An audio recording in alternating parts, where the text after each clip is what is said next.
Yo, Yo. how you doing, my guy? Yeah, good, bro. Just chilling, playing video games. You know how it is. I think everyone I know is playing video games. And watching the Last Dance. Oh man, hard out. I won't be going to sleep probably well tonight. We've got a mutual. Here he is. There he is. Hey, buddy. My man. Oh, there he is. Hey. What's up, brother? How are you? Good, man. How you guys? It's been happening, sir. Man, stuck in the bubble. Yeah.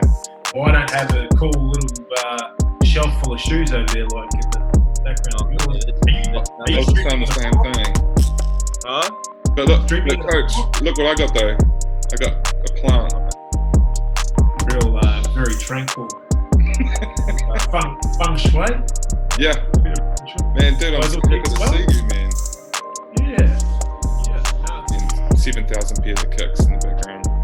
Yeah, you want me to keep it in there? You have to. You beat me. I got a plant. Oh my God. I thought I put some greenery in there. I got some books. Been reading up. Yeah. See, so you're the educated one. Yeah. I don't know if I go that far. We can lie. No one needs to know. You know, I literally went from being a student at the school to then, staying on and helping Nopsy out. So. Well, I work with Nopsy now. Oh, you do? Awesome. Yeah, Yeah. Ellesmere, right?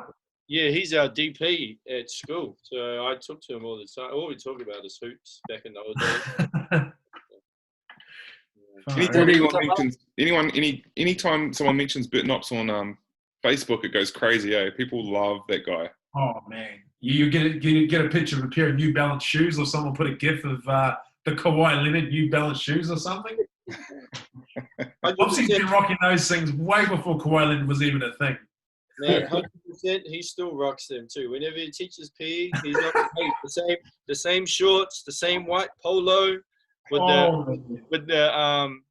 the New Balance, and then when he coaches, remember the blue track pants he wears a school polo now, so he stays true.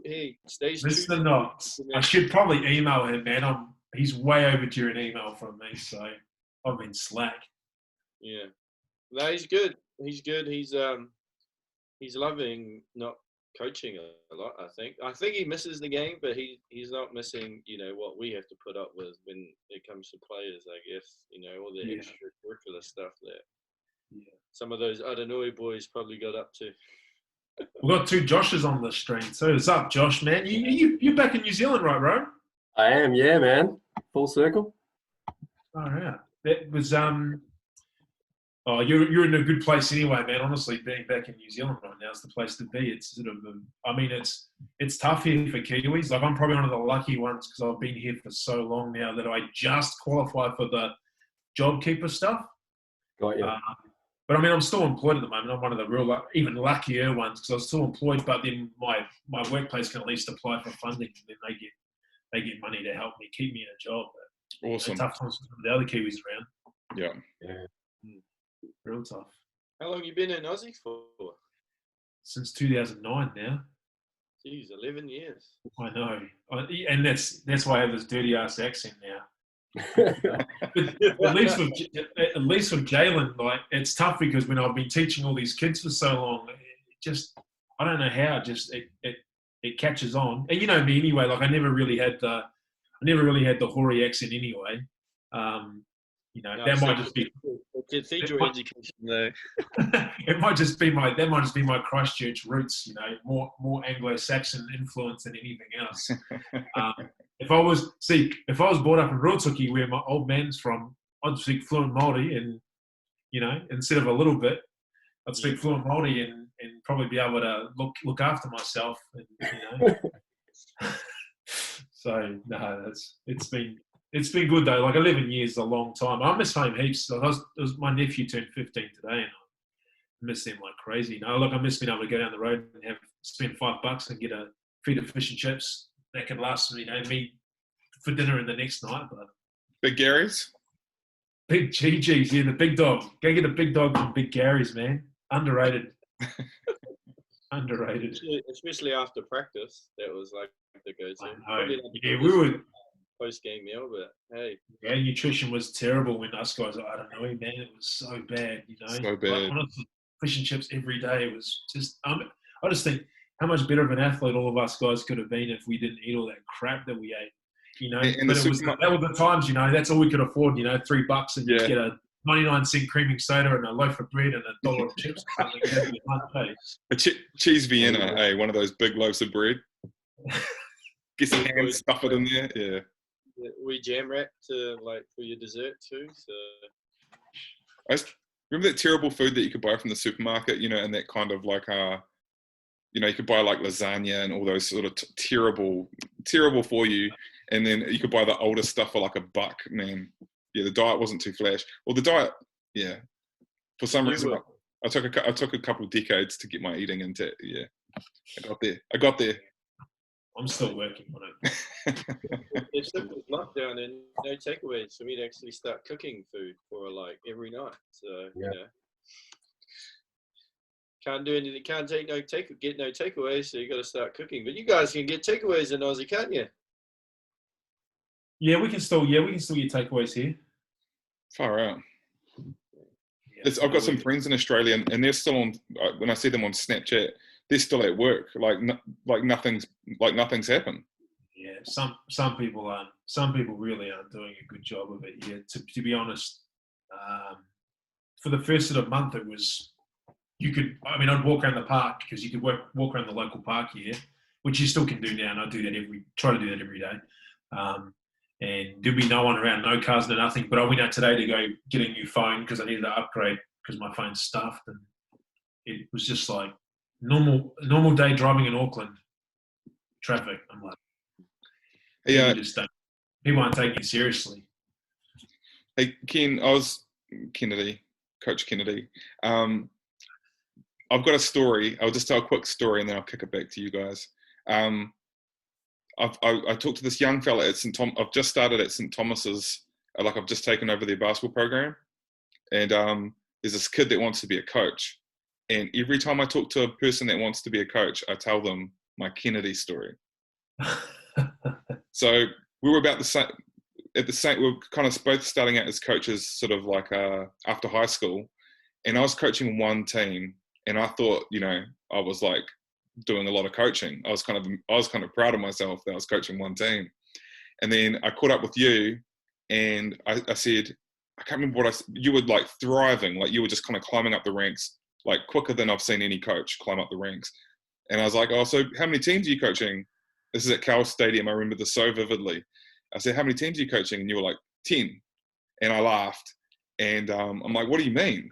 And you're like, 10. I said, I was like, I thought you were having me on. So I started getting angry. I was like, dude, who are you coaching, man? And you listed 10 teams, and you were legitimately, your schedule was just chock-a-block of coaching.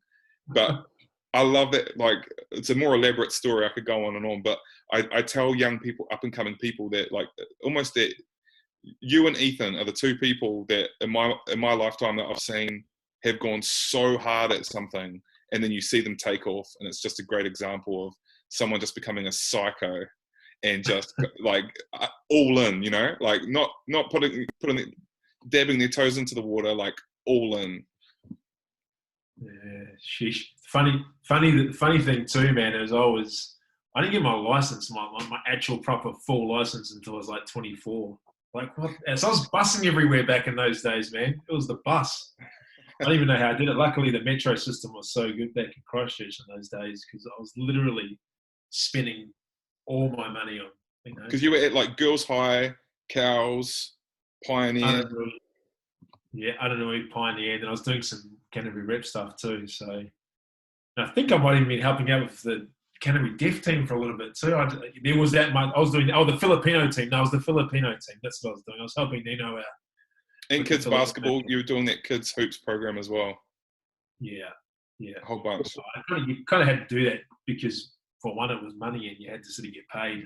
You know, so it was sort of a way to, you know, pay the rent and stuff back in those days. But you know, it was. I don't know. I guess I just Here's enjoy here's basketball. a question. What's your favorite team that you've ever coached in your like long career? Because there's been so many. You must have one that sticks out. It's tough because I know it's easy for me to say the most recent team. Is normally the one that's the freshest in my mind. But We'll narrow it down to New Zealand then. Your favoriteest team you've coached when you're in New Zealand. whew, jeepers.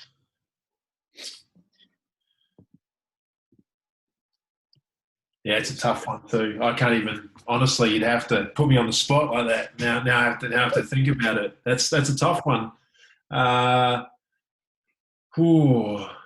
And then I'll upset somebody because I didn't mention their team. You'll get some hate mail. No, yeah, I know. No, I'll go. I'll say if I had a team, if there was one team that I really enjoyed, I mean that's all it was back then. It was all enjoyment. I mean, it's still enjoyment now, but it's a different sort of enjoyment because when you coach.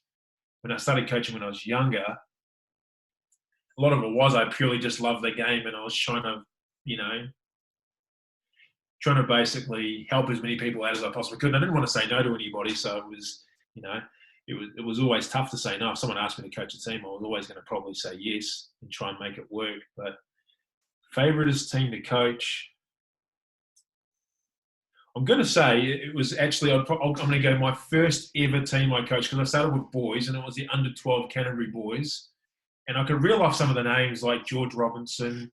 So he was, and he's an up-and-coming coach now, but he was just a little fella. Ethan Rusbatch was in the other teams. I don't actually have Heath Miller was the other coach of the other under-12s team.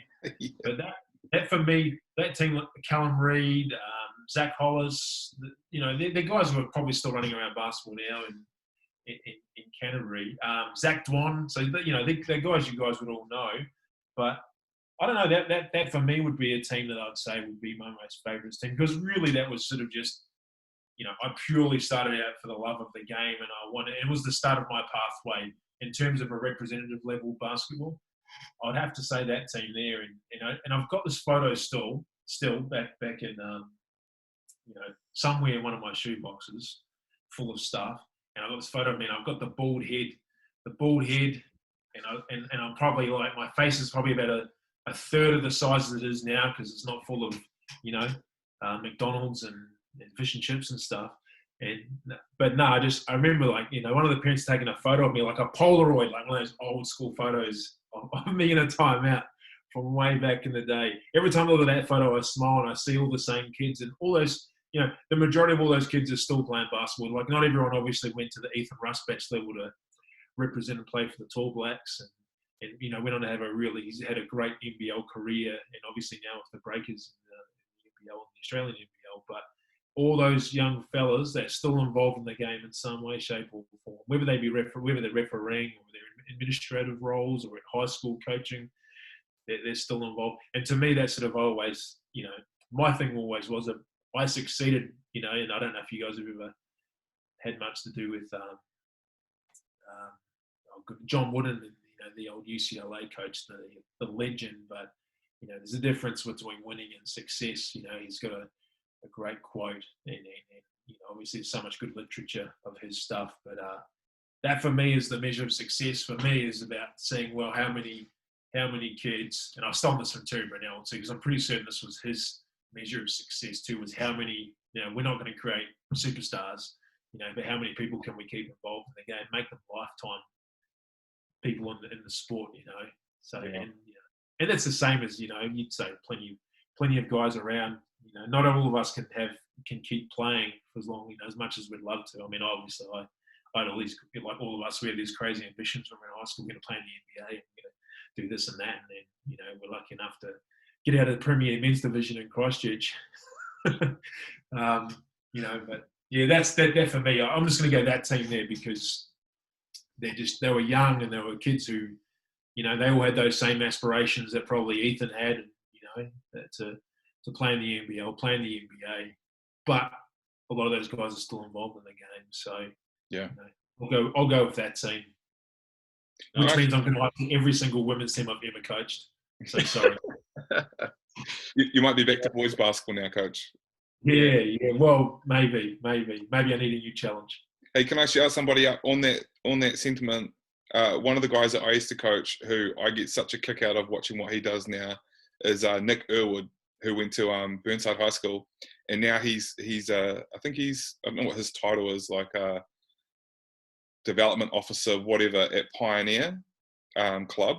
And I'm just watching how much work he's doing, like inspiring like these kids, and he's running competitions, and he's doing so much good in the basketball community. And like you said, like it's so awesome to see somebody that you remember as a gangly 13-year-old or whatever, and now they're like this. Like he's making an impact on basketball in Christchurch. It's so awesome to see. I'm so proud of that guy.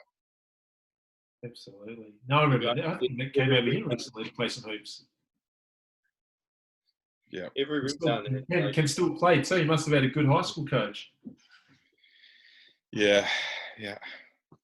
No comment. Did he have the green light, Joe? Not really. He was he was one of those guys that you love to have, because he was all offensive rebound putbacks, knuckle jumpers. He was an automatic 20 and 10. Like automatic 20 and 10. But you never had to run anything for him. He would just find a shot, and then he didn't really have a perimeter jumper until like right at the end of his high school career. But he just would just hustle. So yeah, we had Ollie Davies on that same team, and Ollie Davies was like 30 points per game. So we had a couple of shooters, and we used to try and get them going. But Nick Irwood, every box score 20 and 10. He was just automatic. It was money. I remember playing you guys back in the day when I was at St. Bede's. They were tough. They were always tough games. Yeah, rough. We were pretty rugged. Our team was rugged though. We were. I think I've said this before, but your St. Bede's team's probably, I think maybe the only high school team from Canterbury that I was like concerned about playing on a physical standpoint, because they were so physical that that in itself was intimidating, really intimidating. So half the teams you guys played just didn't even want a bar of it. So you guys would just blow people out. Yeah, we played physical because I told the boys, I said, look, we're okay, but when we go play the North Island teams, they're just going to beat you up all day, every day. So we just got to, if we can do it to other teams and intimidate them, then cool. But then when we played North Island teams, we lacked size, was a big thing for us. Like our tallest guy was Callaway and Joseph. Yeah. And they were like 4 or 5 guys who are barely 6'1", and you can't compete when you play like, Ty Webster's high school team who had Jack Salt in the team. Yeah. So, yeah, I remember those. I remember the time that you beat us by 22. That hurt a little bit, must say. Yeah, good. I still got that film. Have you? Yeah, I still got it. Yeah. You have to you have to send me a link or send that footage. I don't have many games of that team. I'd love some. I'd love to see it. I know the boys would be pretty happy to see it too. I'm trying to get that whole Burnside group on a Zoom chat in the next couple of days. So I'm pretty excited. I haven't spoken to them, being able to look at them like this for a long time, because they're all over the show. We've got some guys overseas and we've got some guys just doing their thing. So Zoom, I Zoom pretty hard. I've been taking this Zoom stuff pretty serious. But look at us 4. I wouldn't have been able to get you guys to my little studio to do an interview. So that's pretty fortunate. I'm pretty pumped to get you guys all together. So Ken, just for you, how are you keeping track with your athletes at this time? Because you'd be in mid-season or something by now, or? Yeah. So effectively, the season that I was going to be coaching, the NBL 1, is no longer going ahead. So, look, there are a lot of basketball clubs that have had to make some tough decisions. So my contract, most contracts with most clubs have been, basically cut. So the club, where I was going to be coaching at Knox with the NBL 1 women there, is no different. So unfortunately, they had to sort of end everybody's contracts due to, a clause, a clause called frustration clause, which essentially means when the circumstances in life change and it's out of their control and they can no longer honour the contract. So, look, they let us all go, which is fine. So I'm not technically taking care of any women's teams right now. Then I had the state team, which I was going to be coaching at Nationals this year, the under-16 team. But much the same, just due to the whole COVID uncertainty. Basketball Australia have had to, for now, postpone Nationals, but I think it's going to get more and more difficult for them to have a national tournament this year. So I won't be coaching that team either. And then I'm still currently employed by Sunbury Basketball Association. So how I'm keeping track of them, for us, it's some pretty basic stuff. All I'm doing is we've sent them some home programs, but then we're just doing club competitions. So our club competition consists of, we're using the home court app, and each week we'll set a challenge. So this week's challenge, for example, was double target. So I don't know, I'm sure you guys are all familiar with home court. It's sort of the app that's been free for the past couple of months, thanks to the generosity of Mark Cuban and all the other investors in it. So all of our kids have had access to that. Well, those that at least have iOS or Apple, systems. So we've just been setting a target each week, and then each team competes. So each individual within each team competes against each other, and the top 3 scores from each team represent your team. So we've been doing all of our under 12 boys and girls, because we have, what do we have? We have 23 teams in total at our club. So we're a medium to small club in the scheme of things here. So the kids will send their scores to their coaches will send me the 3 best scores, and then we'll post on our website, on our socials, on our Instagram and our Facebook, which team had the best score for the week, and they obviously just get their name up in lights for the week. So that way, at least kids individually are competing each other within teams. Nice. To get, one of the 3 best scores, and then obviously as a team they're competing against other teams' scores in total. So, and look, we've had pretty good compliance at the club. We've sort of had maybe 80% of the team sending me in scores each week, which has been good. But then for those who don't have iOS, I'll just share this with you guys because I can, because it's up right now because I've been sitting at home working. But then we've just sent them we put together an Excel spreadsheet with a bunch of different ball handling workouts, passing drills, conditioning workouts. And if they're unsure what to do, for example, I don't know what a pound dribble is, shoulder height, well, they just click on the link there and it takes them straight to a YouTube. Little high, pounder staying low. So it's, for those kids who, because, we can't obviously monitor every single kid. We just put this together for them. So it's pretty basic. So they've all got access to that. And then each coach individually within each of our teams may do individual Zoom sessions with their kids or quiz nights, just finding ways to sort of stay connected. So, that's sort of been what we've been doing at our club. It's pretty basic. But, I guess it's better than nothing, because I do know and certainly not want to throw stones from the glass house here. But there are some clubs where I know they're not doing anything in Australia at all, and, pretty much every club has someone like me that represents, or is in charge of player and coach development. So that's my role at Sunbury. So basically I'm in charge of all the representative players and coaches and their development. And then we've just been doing a lot of Zoom stuff with coach education, X's and O's sessions. Next week I'm doing I'll give you guys a sneak peek of this one too.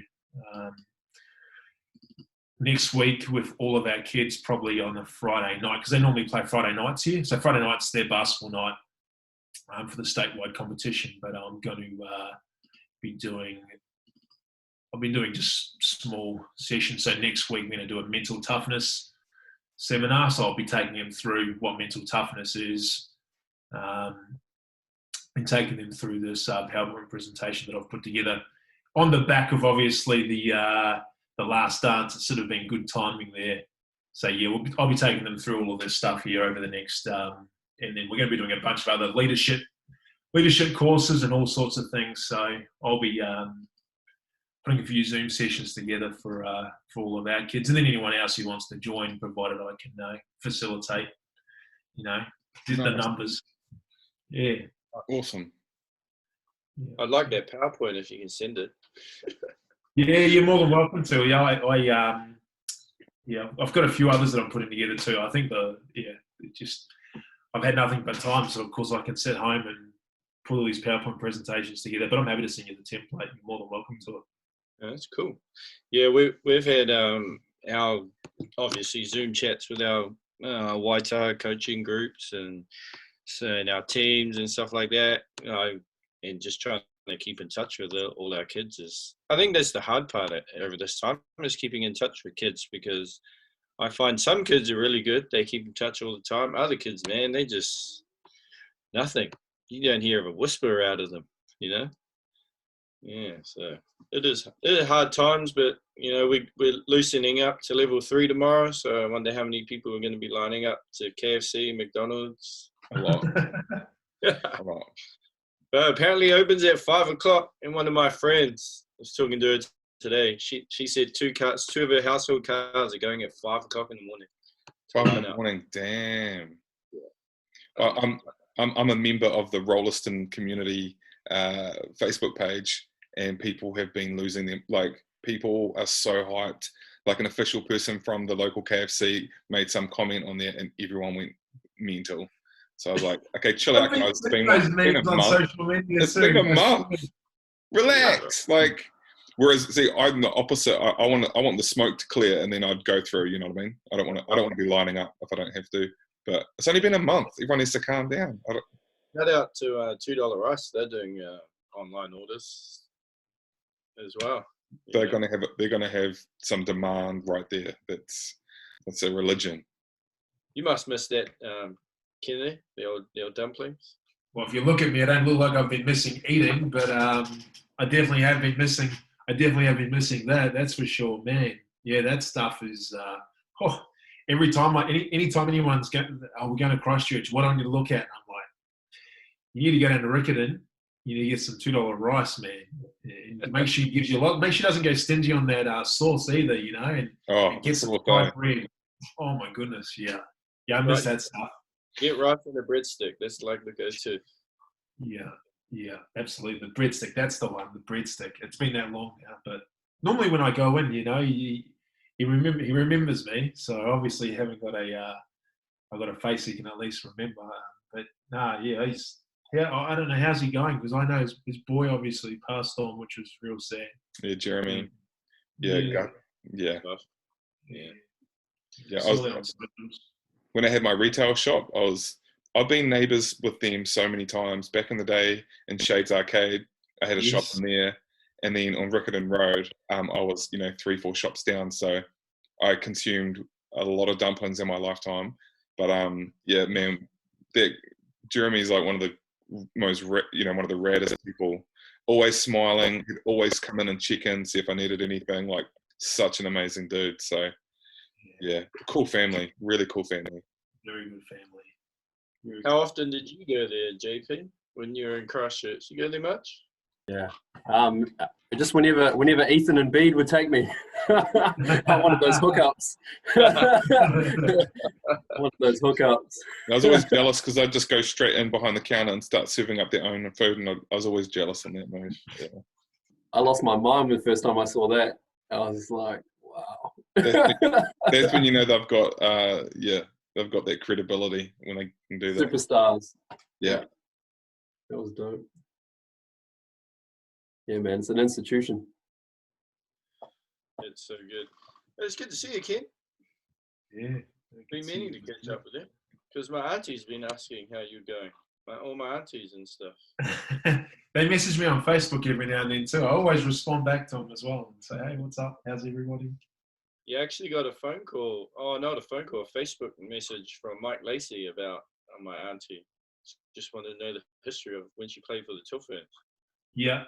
He's been doing a bit of research lately, old Mike Lacey. He's got a lot of time in his hands, as we all do. Yeah. No, that's. I think they're starting to put together some, and it's going to be a tough job too. But maybe top 10 or in certain positions. So yeah, it's not a job I certainly don't envy him, because it's going to be a tough one to put together. Because there are a lot of players. It's hard to say who was the best point guard to play for. Well, there are a couple of positions that there's, in my opinion, there'd be no argument. But I won't get into those But it's really tough with the tall fans because, you know, if you went, as an example, if I compared it to the Tall Blacks, like Sparky Dickel, just a point guard. Paul Henare, just a point guard. But if you go to the tall ferns, so many players played every position, you know. It's really hard to say, well, this player was a designated point guard, because I know for a fact we played him on the wing sometimes, or every now and then the player could pinch into the post. And so we had a lot of those sort of versatile players throughout my time, you know, as an assistant coach through to the head coach. So it's going to be... How many years were you involved with the tall ferns? So my first year was 2007. How old were you in 2007? Must have been like the youngest. 22, 23. So that's the youngest national coach at that level that'd have to be ever, surely. Yeah. Well, see, that year they offered me to come sit on the bench for the Oceania series in Otago. And then the following year I came on board when I was assisting with the WNBL team based in Christchurch, the Christchurch Sirens. So officially came on board in 2008. 2007 I was invited to come and sit on the bench during the Oceania series.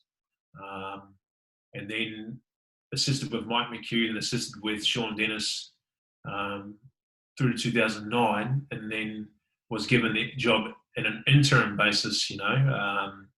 In 2010, then we went to Japan and won that first game in Japan, which was a huge buzz. And then I was the head coach all the way through to the end of 2017. So, you know, a long time, you know, 10 years probably in total of involvement with the program. Some awesome memories. Maybe you have to get me on another Zoom if you want some stories of some of the stories from Beijing and stuff. I'm more than happy to share some funny stories. But maybe that's for another time. Yeah, that would be a good chat. I'm down with that. How long was Ake? How long were you with Ake for?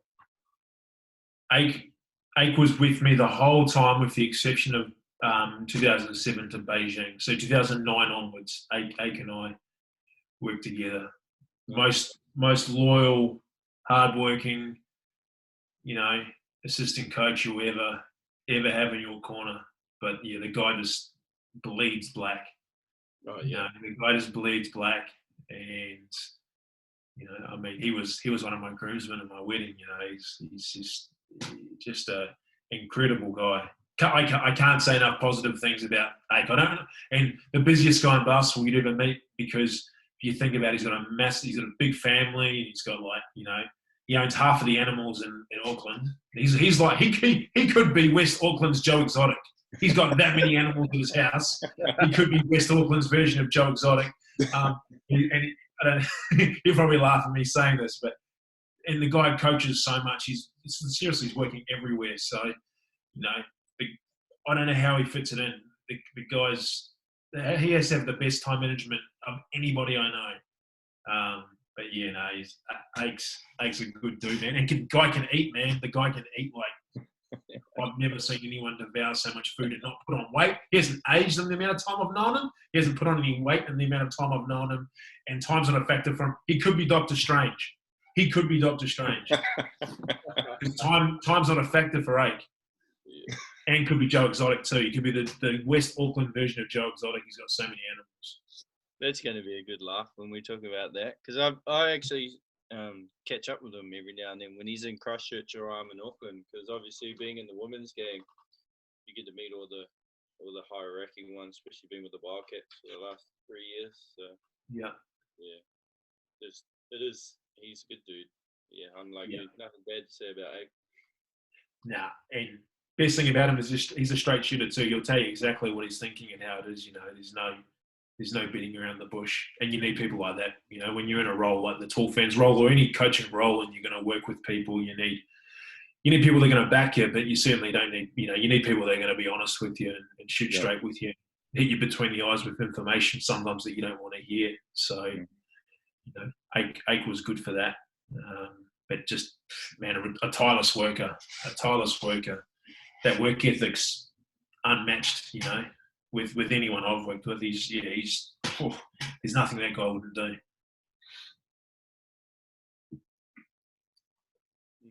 Who's he currently coaching this year, Ken? you with the Auckland Dream again? He was with the Dream, and then he does a whole bunch of Auckland rep teams or West Yeah. Auckland rep teams. Yeah. Yeah, because they're one. Are they one big association now? The whole Auckland. Yeah. Is that how it's Yeah. working? Like Auckland and I think West all just combined. Yeah. Okay. Wow. And he said he was like driving all around Auckland every week. He must clock up the miles, man, driving around that city. Oh Yeah. yeah. Well, we've all been to Auckland before, and none of us live there. I'm assuming Josh, you're not in Auckland right now. Well, we've all been to Auckland, and none of us are living there because we know how crazy you got to be to live in that. You know, it's massive. I mean, I live in Melbourne now, and it's huge here too. But I literally stay within my suburb, and I drive to Sunbury, and I don't venture anywhere else unless I have to. Yeah, it's a bit like me. Yeah. Stay in my little bubble. Drive to Leaston and back every day, so that's how it is. Yeah, I don't know what kind of Zoom account I've got, but it's trying to kick me out again. It's saying, Hey, I've got one. We can keep going. I've got one that there will be no time limit on if you want me to send the link. yes, sweet as. I'll hit you guys back. I'll hit you guys back if that's all good. Yeah. I'll send you the link, and then we can keep going if you want for as long as you want to go. Cool. Sounds good, man. Give me a minute. I'll send it to you, Joe, and then you can send it on to Josh and Josh. All right, cool. Sounds good. All right. Sweet. Peace. All good. Man, do you know, just to figure out how to get this Zoom action going, it wasn't a small undertaking. My dad is a very old man, and he just constantly shakes his head at me. My kids, 9 and 7, and constantly shaking their head at me. I'm pushing the wrong buttons on the remote. I'm somehow like, I've got problems. Yeah. Do you know a funny memory I have, Joe, of you? I remember when we were at SIT way back, and I remember you talking about when I had kids, and I think it was me, you, and Caleb, and it might have even been T-Mac, might have been us four in the maybe even Marcus Wilcox or like that combination, because we're just sort of chilling out before training. And I remember you talking legitimately about, isn't it going to be funny when we're older, and I'm talking about, oh, hey, remember Michael Jordan? And my kids are like, Dad, you're so old school. You're talking about all the things we would have liked to do back then, all the players from back in those days, or what was cool back then, you know, and you were like, everything was like, oh, Dad, you're so old school. that was the catchphrase. Sounds like what my son does to me now. Yeah, well, when you play 13's a whole different ballgame, eh? Like, yeah, teenage, like, it's crazy to think that he's 13 though, you know, and think that I was 19 when he was born. Babies having babies. Yeah. Like, when you think about that now, that's crazy. I was 19 years old, just finished high school, and I was having a baby. You know. I got to ask JP because when the last time I actually made a trip home to Christchurch, you were playing for the Rams back then. So that was the last time I actually got back home. But prior to you coming to Christchurch to play for the Rams, tell me, because generally all my knowledge of high school basketball is basically during my time, and a little bit while I was, I don't know, when Josh was still at school, and then everything prior to that. Where were you at school, and where were you? Because obviously I know you from the North Island, but whereabouts were you playing high school ball? Your mic, Josh. Can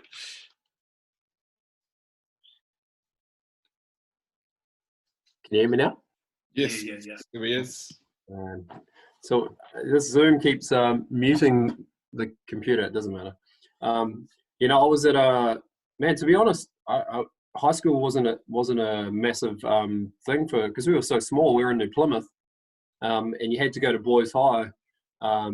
Otherwise, you weren't going to make nationals, and you weren't going to go anywhere with your basketball. But my best friend went to another school, so I followed him, and it wasn't until I because being around basketball for so long, and you play it a lot, and being in a small town like New Plymouth, you sort of think you can hang your hat on that.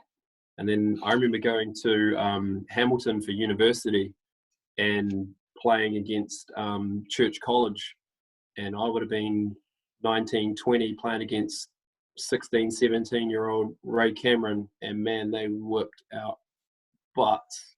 And I was like, what the heck is this? Like, and it just blew my mind. And then from then on, I was like, nah, I'm going to train. So just chucked myself into it. And it wasn't until under 23s that I actually started to catch up to what was going on in my head with the, but I put in a hell of a lot of hours. And then lucky enough to make the first division squad when we lost to the Saints in the finals.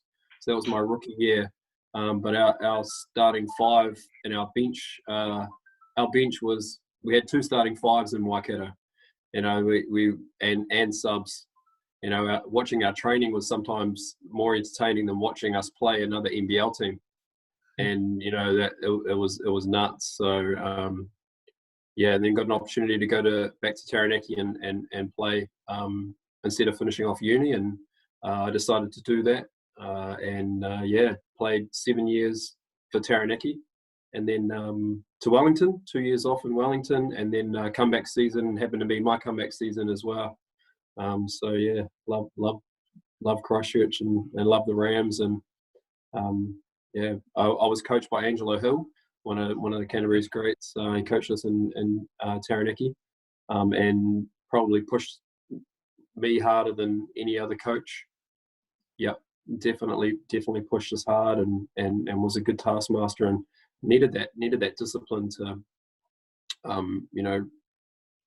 understand why he was one of the greats. Like he was like, had that MJ mindset, and wasn't something that I had at the time, and it showed in my game. So it was and it was a no-brainer. I reached out to the Rams organization once I knew I was moving down there, and just said, look, I don't know who you guys have got, but I'd love to trial.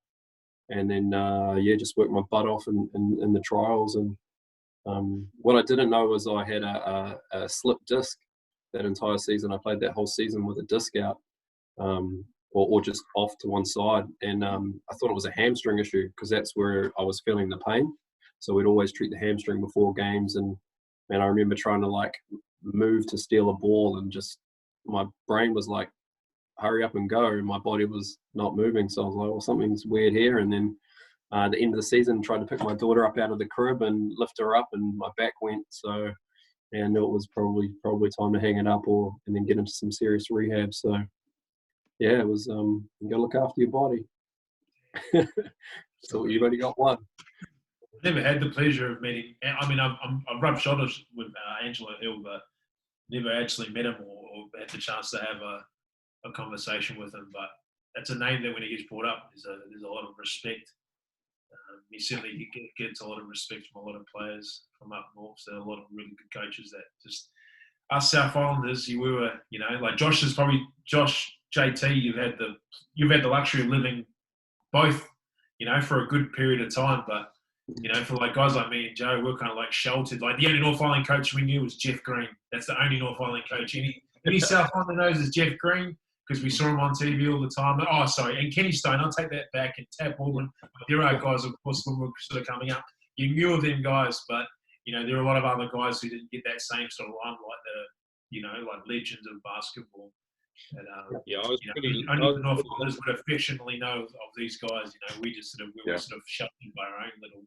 Our own little island. I got lucky. I ended up with Joe Frost and Palmy. And you want to hear a yeller? Joe Frost is the ultimate yeller. If he yelled at you, you could hear him 10 blocks away when he was yelling at you. He was tough, man. And I guess that in today's age is probably frowned upon when you're yelling at your kids. I know. Because he still coaches now, and he still has the same voice as what he did, 15 years ago. It's probably not as with boys. It's a lot it's a lot different, you know, the other language starts coming out with boys, and because he's coaching girls, it's a lot, you know, quieter and a little bit more PC. But like, you know, I feel if you yell at a kid now, well, like you got to be wary about what other people are going to think. Like, what are the parents going to think when you yell at a kid? You know, is it all right for me to yell at? But that's something that I guess as a coach, you settle early on with the parents. Say like, hey, if I yell, it's for a reason. It's not that I dislike your kid. It's, you know, like there's always a reason behind that type of stuff. And I kind of got that off Joe a little bit, the way he yelled at us. But then also when I had, I was lucky enough to have Nopsy, and he was completely different. Yeah. You know, he didn't really yell. It was more the presence of him being there. And then when he did yell, it was like, oh, we stuffed up. We need to Okay. sort it out. That leads me to a good question, actually. And on that, my quick experience with that is me and Tim Bennett always joke about how we have an annual blow up. So once a year, we'll just absolutely lose it in a game. But the last time I lost it at a team was my Burnside team. And the last year that I was coaching there, which was about 3 years ago now. And I went off at them because the effort was so bad. And the blowout from that, I was shocked. Like people, I had to do damage control. Kids were like devastated. Parents were like outraged.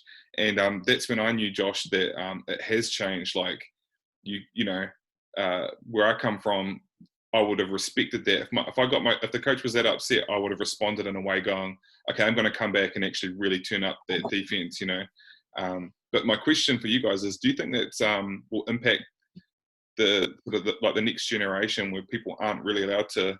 I'm not saying it's okay to get yelled at, but you know, we went through that with coaches where they would let us know, like if you know, if our effort was unacceptable, or you know, whatever reason it is, versus now doing that's not really tolerated as much.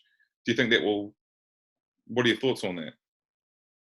The last. Well, I'm kind of in both situations because I'm a teacher as well. Right. In high school. Right.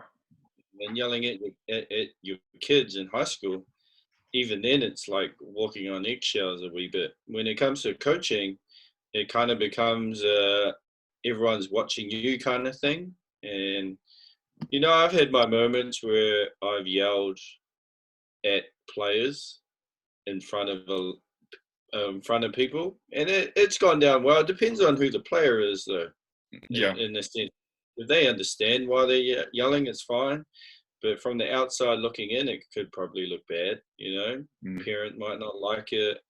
Another parent from like another school might not like it. You know, and then just a whole bunch of things that are going on. But now that you think about it, back when we were playing, how often were our games recorded at high school level? Like, could you like scrounge around any of your high school highlights from when you played? I've got a VHS somewhere in the garage. It's pretty dusty. Yeah, and now everyone's videoing their games because every coach in the world wants to see film on what they're doing and how they're playing. So like, you got to that it's a lot more public now than it was. So like, and then social media is a big thing.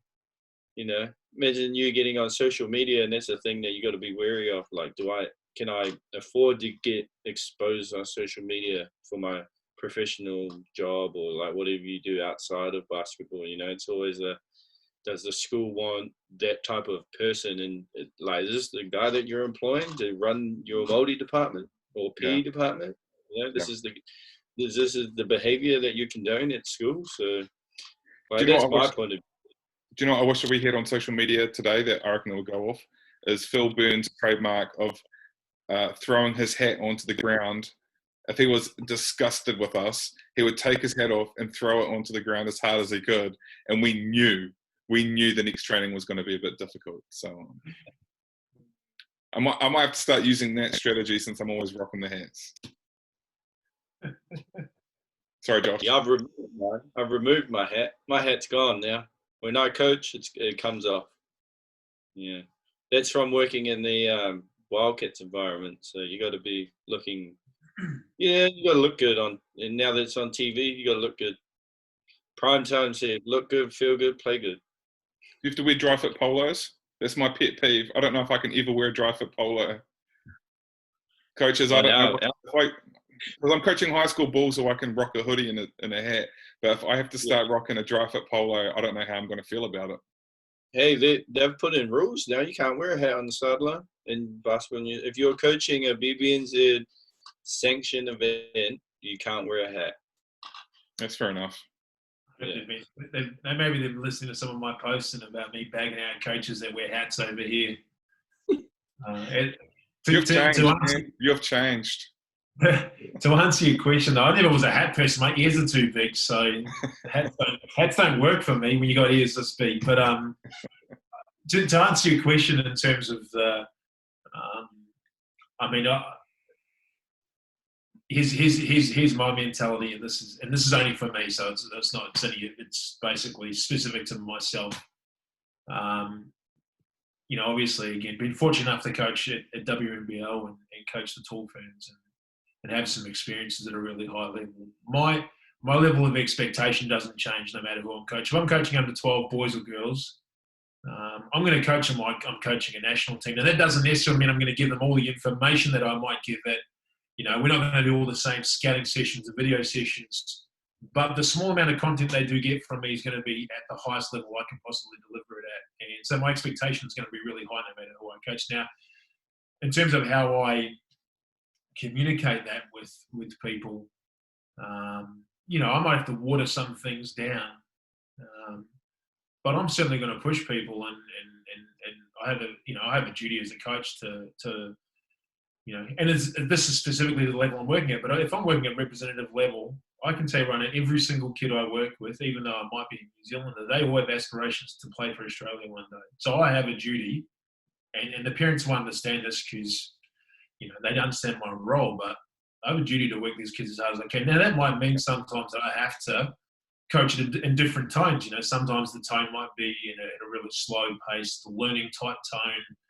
We're walking through things slowly. The urgency is not quite as high as it would be if we were, in competition. But I think, first of all, and Josh, you basically touched on the subject. Is I think the first thing you do as a coach is you need to have a meeting with everyone involved in the team, players, parents, and often at sport now, up until they're 25, the parents are still hanging around. So, but everyone's invested in their kid, and, I understand that. And it's a huge, we'll understand how much basketball costs. So parents are going to be invested emotionally because, one, it's their kid and they love their kid. But two, they've invested so much money, how much, most kids can't afford to play the game because it just costs too much. So they're going to be there for the entire ride. So I think, being open and upfront and honest with your expectations and, hey, this is what the program's about, this is the philosophy, this is the club ethos, whatever that is, that if that's put out in the open and everyone has a really good understanding, I think if you lose your temper every now and then, I don't think that's going to be an issue. Now, if you're ostracizing and singling a kid out and you're publicly executing them and humiliating them, well, that's different. I don't think there's really a place for that. Full stop. And some of the things that, and again, you mentioned Phil before. Phil spoke at my wedding. Phil to me is like a dad. He's like a father, and so so many other coaches back home. And I think about my time in Canterbury, like just one of the luckiest players, limited players and coaches coming through because I had some wonderful mentors. But they said some stuff to us that you probably couldn't get away of saying today. But we were made a little differently back then. Us guys could handle it and just get on with it, and it was, maybe seen as just publicly acceptable. But I think you'd find that a lot of those coaches now, they're still coaching and they've adapted. And that's what the best coaches do. They adapt and they change and they find new ways, and they can say the same message but in a different way. I think that's one of the most important skills to have as a coach is that adaptability. JP was just saying he was not in Taiwan, not even Singapore, but in Asia, it's different over there. It's just a different ballgame. The mentality to the sport's different for everybody else in different parts of the world. As a coach, you have to adapt sometimes. But, for me, I'm not going to compromise my level of expectation, no matter who I'm coaching, it's going to be high. Like, you know, I want the kids that I'm coaching to be the best that they can be. Not everyone's going to be Kobe or MJ or Dinah Taurasi or, you know, Donald Hagen or Leanne Walker. If you know, I've still used Tall Ferns or Megan Compain as examples of Tall Ferns. But you know what? Anyone I'm working with, they want to be the best they can be, and they want to go to the next level. And in order for them to do that, they have to understand there's some level of, you know, there's going to be some level of uncomfortability with training and with me pushing you mentally. And I think the other thing too is the last part of that, well, some of that equation, because there's a lot of obviously different areas you can cover with this stuff, is the relationship you have with your athletes. And, you know, if I go through Phil Burns, or I went through Bert Knops, or if I went through Terry Brunel, or I went through Dave Harrison, I went through every coach that I had coming through, they all had great relationships with us guys. Yep. There was always a connection, and it wasn't just basketball. It was, hey, how's your family? How's life? Hey, you know, like, you know, Phil paid for some of my fees for me to play basketball growing up. I just didn't have the money. You know, hey, can I help you? Like, that's the connection we had. So, you know what? I was okay with getting grilled every now and then from those coaches. They had my respect, you know. They had my respect. They had my love, and I'd do anything for them. And, you know, I think as a coach, you've really got to understand that your relationship with your player is the most important thing. If that's the one piece of advice I can give, is your relationship, your ability to connect with your players is more important. They don't give a crap about anything else. They just want to know that you care about them, mate. Yeah. And I had all the coaches I had growing up, they had my respect for that. And, you know, that's why they could say whatever they wanted to say about me or my game or my performance or my attitude or my work ethic. And I would have just taken it on the chin, because, you know, that was, I know that what they were saying to me came from a place of love, so to speak. You know, not that's the word I want to use, but, you know, that's really, they really cared about me and the team. So, you know what, it was like, hey, I'll accept it. And I think kids are the same, just you deliver the message a little differently these days. Mm-hmm. I just think they're soft mentally. Yeah. Well, you saw my PowerPoint presentation on mental toughness. You know, I think a lot of it is just education, and the examples I'm using for that is Michael Jordan. You know, how did he respond when the Pistons employed the Jordan rules, or how did he respond to when people said he couldn't do something, or the media, or when his father passed away? The guy has so many examples of mental toughness and dealing with pressure, his resilience. You know, his ability to bounce back whenever something went against him, or his ability to rise to challenges. He's the ultimate, you know, role model for mental toughness, which is why I'm going to use him. But yeah, you're right, Josh. You know, there are where the millennials are, and unfortunately, well, me and Joe, I think you're just out of the millennial range, but I think me and you, I think all the rest of us, sorry, Joe, you are old. The rest of us, I think, fall into the millennial category. Although I wouldn't consider myself a millennial, and I would hope any coach that ever coached me wouldn't consider me a millennial or a softie either. I'd like to think that I played the game pretty, well, as hard as I could play it anyway.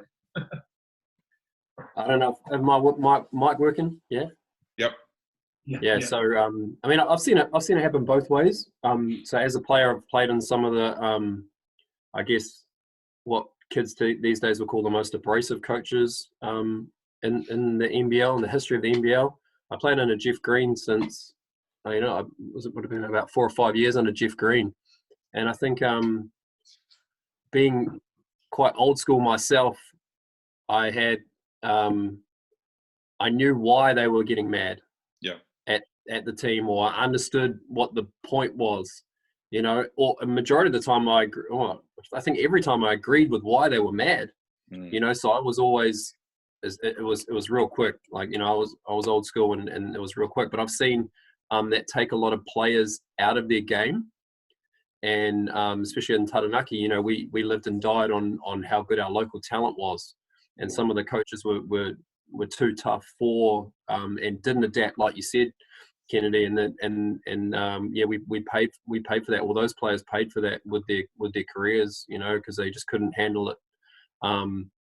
Some of that stuff I take in my coaching career. You know, in Vietnam, it was twice as hard because some of the players couldn't speak English. Mm. So they see me getting mad, and then my translator would translate, but they couldn't understand the body language based on what just translated, because the translator was too scared to say the words that were coming out of my mouth. So it lost its ability. So you had to move around that and coach another way. And the easiest way for that would be for me to stop coaching boys and just start coaching girls, because they listen.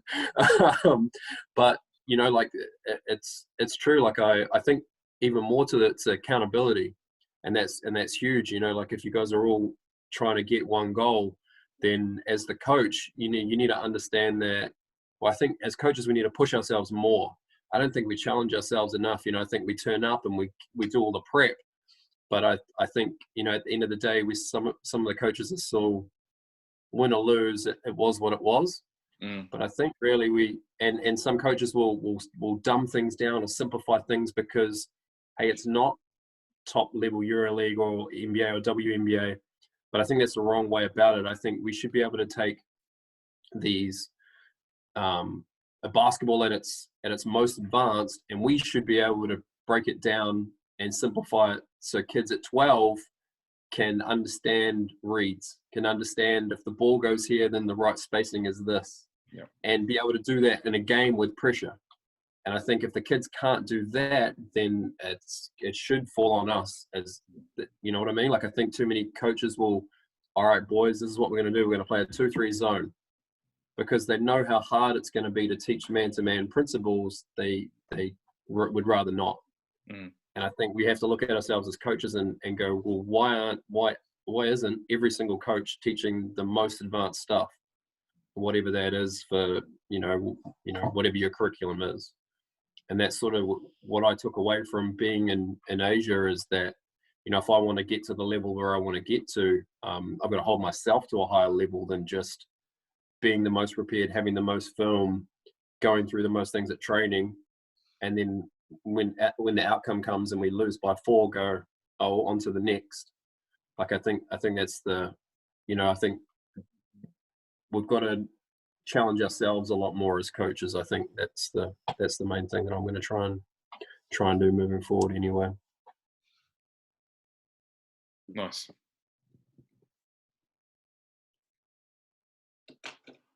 Yeah. Why don't we Zoom more often, guys? That's what I got to say. Sure, man. Pretty dope. I'm going to be hitting you fellas up on Zoom. You know what? You know, JP, when I asked you that question earlier on, and you mentioned obviously your school basketball, because that's, you know, there's no denying. I always try to explain to my wife, Chelsea, who has played for Australia and played WNBL and is an elite player, and still, you know, was playing state league now and defensive player of the year 3 years out of the last 4 years. And I've had, you know, started coaching her when we moved from Perth back to Melbourne here. But when you talk about, you know, your time at school and stuff and paving your own way, because that's tough. Because I went to Aranui my last year of school, and well, technically I didn't go to school my last year. I was at Cathedral College all the way until my last year of school. Then I actually went to SIT to go on the basketball course that they had there at Wigram way back. And then after that, you're still eligible to go to school, and I obviously needed the education. I went back to Aranui. But, you know, you spoke about Jeff. You'd had Jeff and Angela Hill as an example as coaches. And, you know, Jeff, although, you know, wasn't having a dig, but you know, everyone in New Zealand, everyone in the Southland knows who Jeff was, because he was coaching Waikato back in the day. And the team was just so dominant with Pero and Nat Connell, and he had Clifton Bush for a little bit as well. But the guy has mana, and you know. And when you talk about when I think of that subject, you spoke about playing church college. Mm-hmm. You know, when you were 20 and they were 16-year-olds and they kicked your butt. And I had the same experience when I was and everyone probably here's had the same experience. We've all played church college before, and we've had our butts kicked. And I remember we were so happy because we're the only team to keep them under 100 points.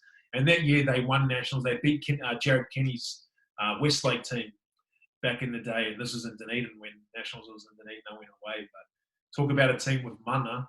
When those guys walked into the stadium, everybody stopped. Everybody stopped to like, oh, hey, Church College is here. Church College is here. Those guys had presence, man. Yep.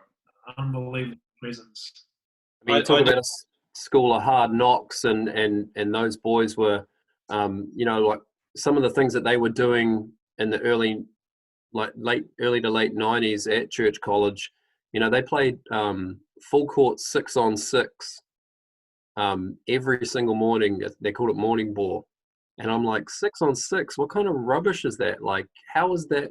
But now, like that's a thing. Like you have too many players on, so your players get better at spacing, and like some of those things they were ahead of the curve.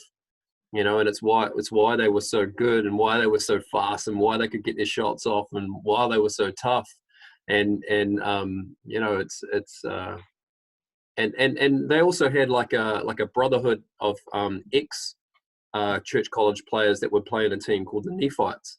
And so that once you left Church College, you played in the club ball, in the local Hamilton club ball thing as the Nephites. So you'd have all the ex-Church College stars playing against the young guys, on a daily basis, and it just made they just went from strength to strength. It was unfortunate that school closed down because it was a basketball factory for sure. It's a bit like, I don't know, for here, I guess, how, especially when I was there, I remember Kennedy used to come down and play against us, and Nat came down. They used to have all the old school dudes practice against us, and that's how we got tough.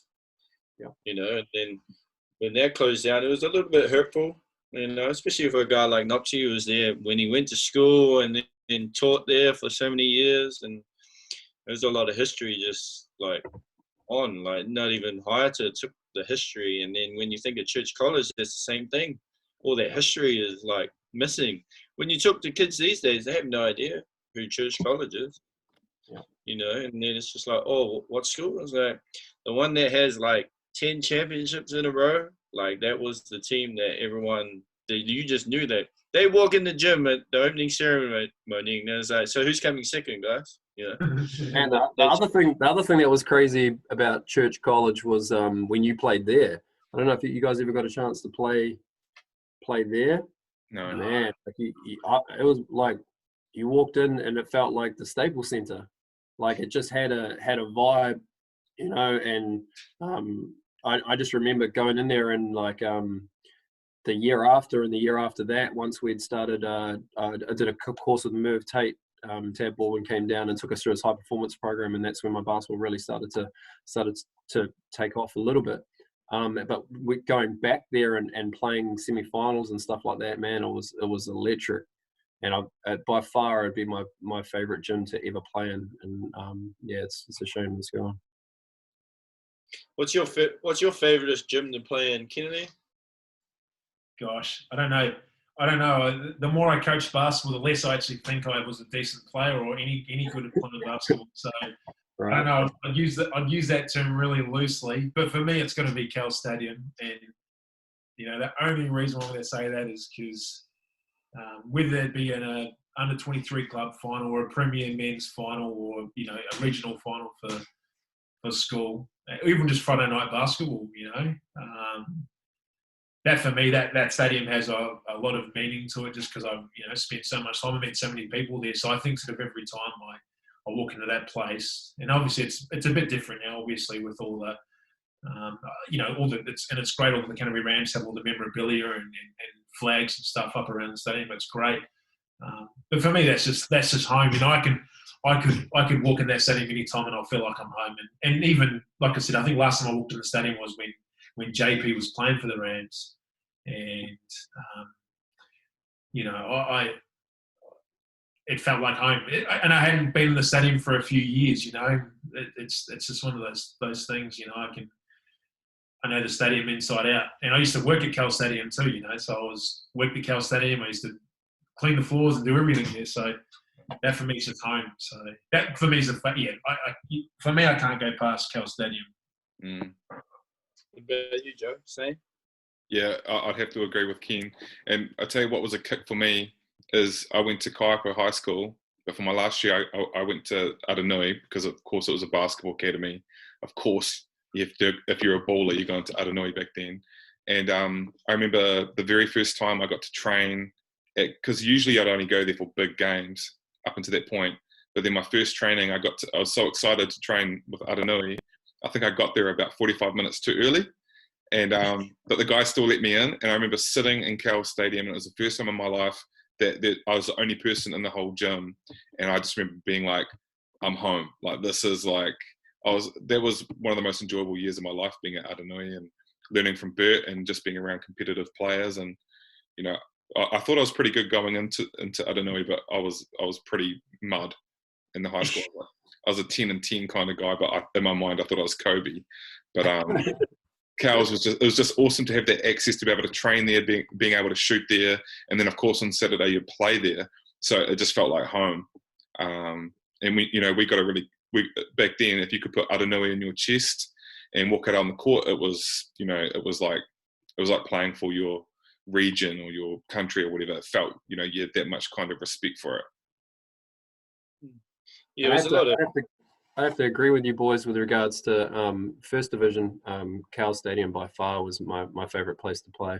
I used to love playing against the Rams. Like that to me was like hollowed ground. So Rams games would either go one or two ways for me to either go really good or it would go really bad. And I never knew which one I was going to get. But I loved it. I loved going in there as a competitor against the Rams. Some of my best games were against the Rams, and I was always fired up for those, and sometimes too fired up, and then that would backfire. And just how solid and how deep the Rams teams were, always so solid, so deep. And if you were half a step away, it didn't matter who was you, who the Rams put on the floor. If you were half a step too slow or half a step too far away, they made you pay, and that was all they needed. But either that or the old Nelson Giants gym were my favorite two to play in. What do they call the Nelson Giants fans? The crazy ones? What are they called? The 7 Club? Hey, the Wannabes. Oh, I can't remember. I remember, yeah. No, I'm thinking of the Canterbury Rams way back. I'm still in Cal Stadium, mate. My bad. I know the Nelson people who would disappear behind the stands for a wee while, and I'd come out, and my goodness, it was like I think there was 50 of them, but it felt like 5,000 of them. They were so loud. That was awesome, though.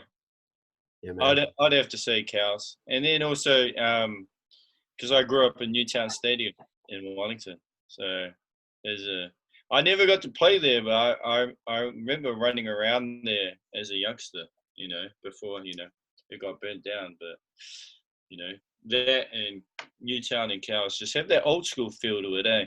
Yeah. Sense of history in the building. I think I've coached some of my best games in Cal Stadium too, in terms of playing certain coaches. I remember, I think it was the first year I took St. Bede's and we beat Aranui at Cal Stadium, to make nationals. And that was a big thing for me, especially the way that coaching against your old coach and the way it was going. And funny that I think about it now, 10 years later, I was coaching with him and with my Ellesmere girls, and we were playing Manukura in the national final. So I had my old coach coaching against him when I was at Palmy, and then I had Bert Knox sitting next to me, and it was just like one of those surreal moments, when you have guys that you've looked up to, and you're like, man, I'm like in the same game. I'm actually semi-important, but the most important thing are the girls, and it's just, it's funny to think about how life goes around and like that. It's crazy. And then that one would be up there as one of my top basketball moments, being in that game. Even though we lost, it was just like the fact that a small country school from Leaston just got put on the map on the national stage, and I'd had those girls for about 5 years, and 2 of them had been there since the start, and they ended up playing in the final, and it was just like crazy. It's like, wow, this is actually happening. Yeah. Hey, fellas, just real quick, we're going to ignore that Joe is technologically special, And I'm going to resend you guys the links. I hope we can continue chatting. I'll resend links. Yes, you're the best, Joe. One moment, please. Check your emails. Coaching does, I think, is one of the most unselfish professions. You know, there are a lot of professions out there that are selfless, but you know, coaching junior basketball and coaching kids, and you know, you really are.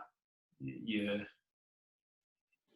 basically cutting a large part of yourself out and trying to give it to other people. You know, and that's what coaching is. So it's a very selfless job. You know, which is, and again, these are things you don't appreciate when you're 15, 16, 19 years old. You know, you don't appreciate these things until you sort of walk the path of some of the other coaches you've had.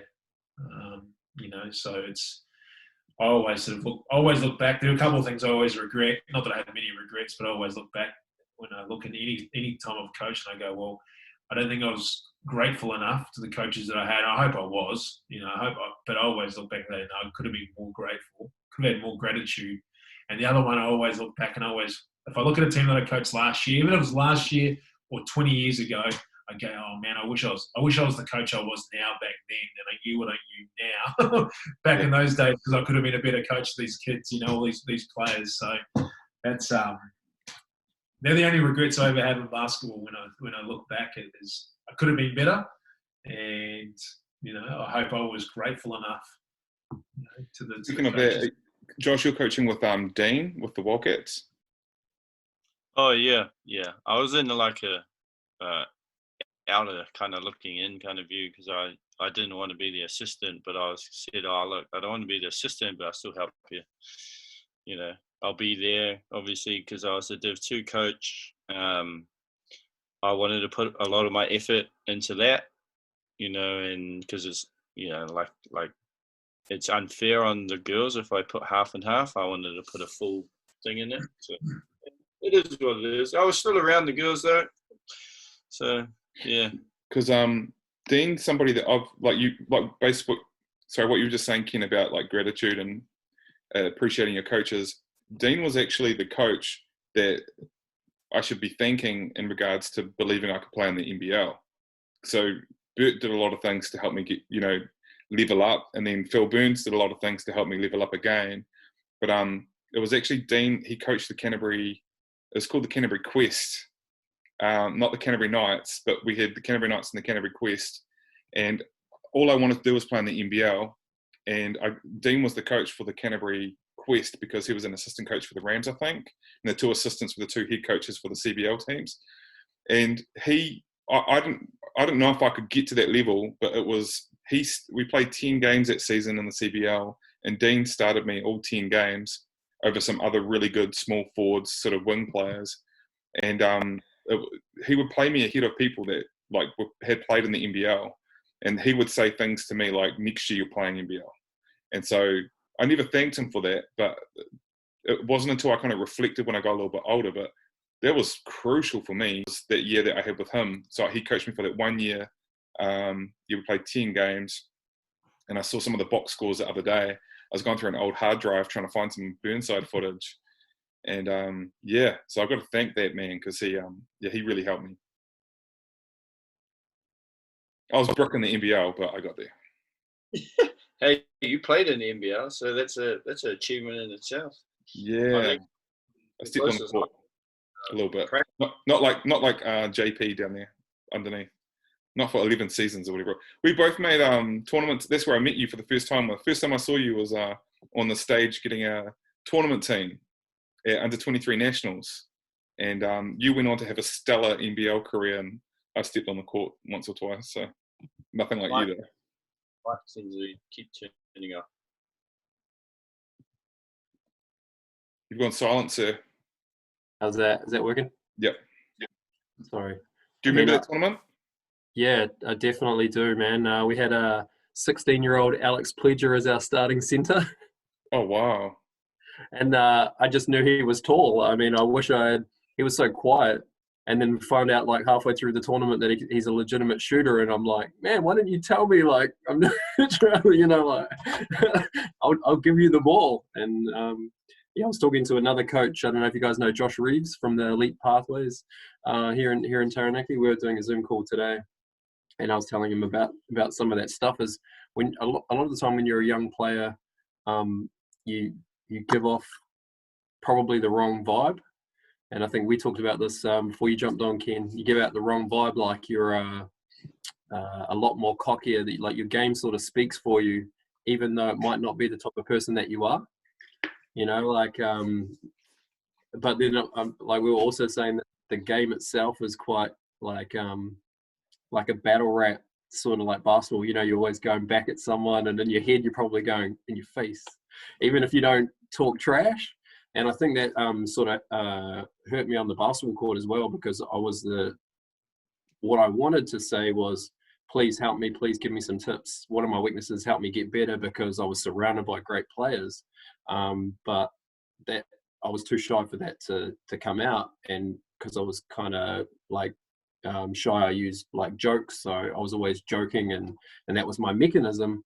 But it didn't help my career, and you know, that's one of the things I look back on. And that reminds me, the other thing that I look back on is I never trained to get big, so I've always been skinny, but I've always trained a lot, but I never wanted to get big.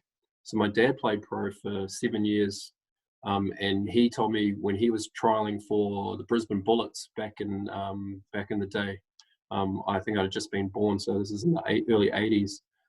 He lifted too heavy in the off season, and it made him slow. So as soon as I heard that, I didn't do much research, but I was like, okay, well, I'm going to stay away from the heavy weights then, because I don't want to ever be slow. I want to be fast, right? Because basketball's fast. So, but what happened is I'd see coaches look down the bench and look at the players and go, well, you're too small, so you must not be strong. And so I sort of did myself a disservice by not putting on the size that I could have, because I pushed that away. I mean, obviously I was, you know, we know now that that's not necessarily the case. You can be, you know, like, you know, Thomas Abercrombie's not big, but, you know, the power output is insane. And so there's not so much of that anymore. But looking back, you know, I had one coach tell me I couldn't be a point guard because my right arm was bigger than my left arm. But what that coach didn't know is, because I just shot 400 shots every single day, you know, made 400 jump shots every single day. I'm not going to shoot them with my left hand. So there's going to be some, you know, of course that tricep is going to be bigger because I'm heaving this ball up for the last 3 months, you know, like, what do you want from me? It's going to go in, but because it advertised badly. So, you know, when I train a lot of the athletes, you know, I've got a chance to train Toby Galuli when I was in Perth. Shout outs to Toby.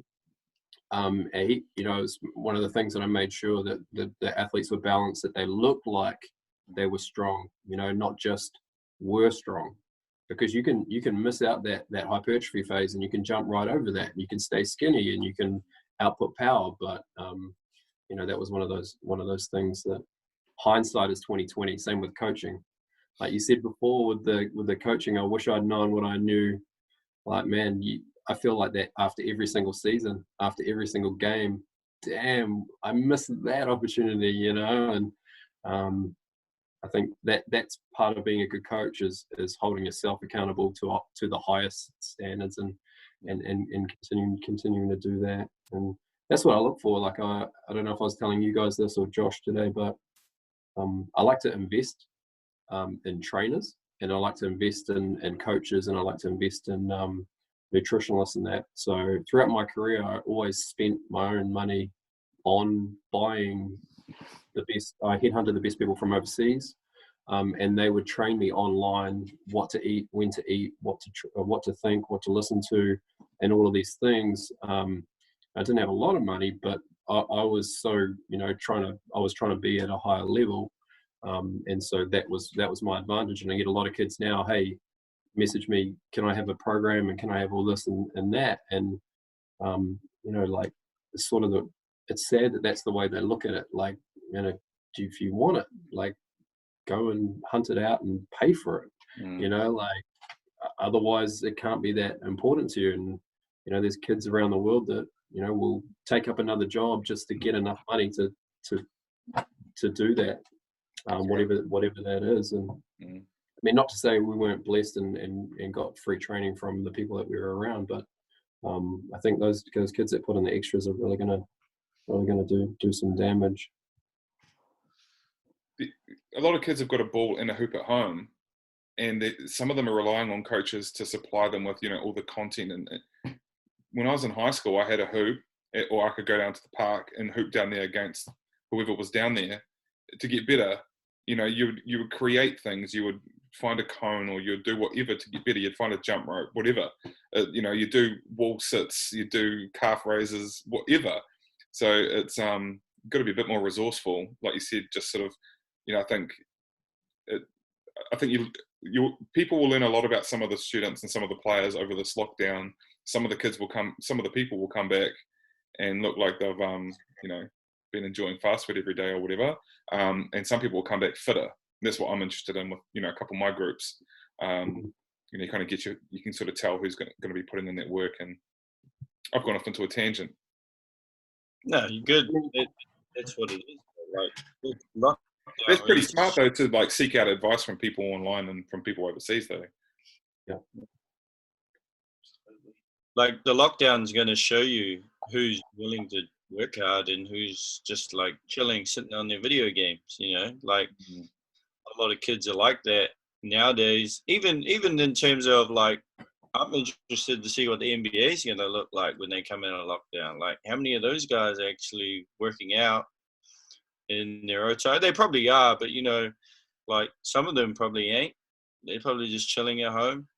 But a lot of them should be working out because that's their livelihood, that's their job. And it'd be interesting to see it because I understand that playing straight away is probably not the greatest thing because injuries, team chemistry has probably gone out the window. They haven't practiced or seen each other for 6 weeks.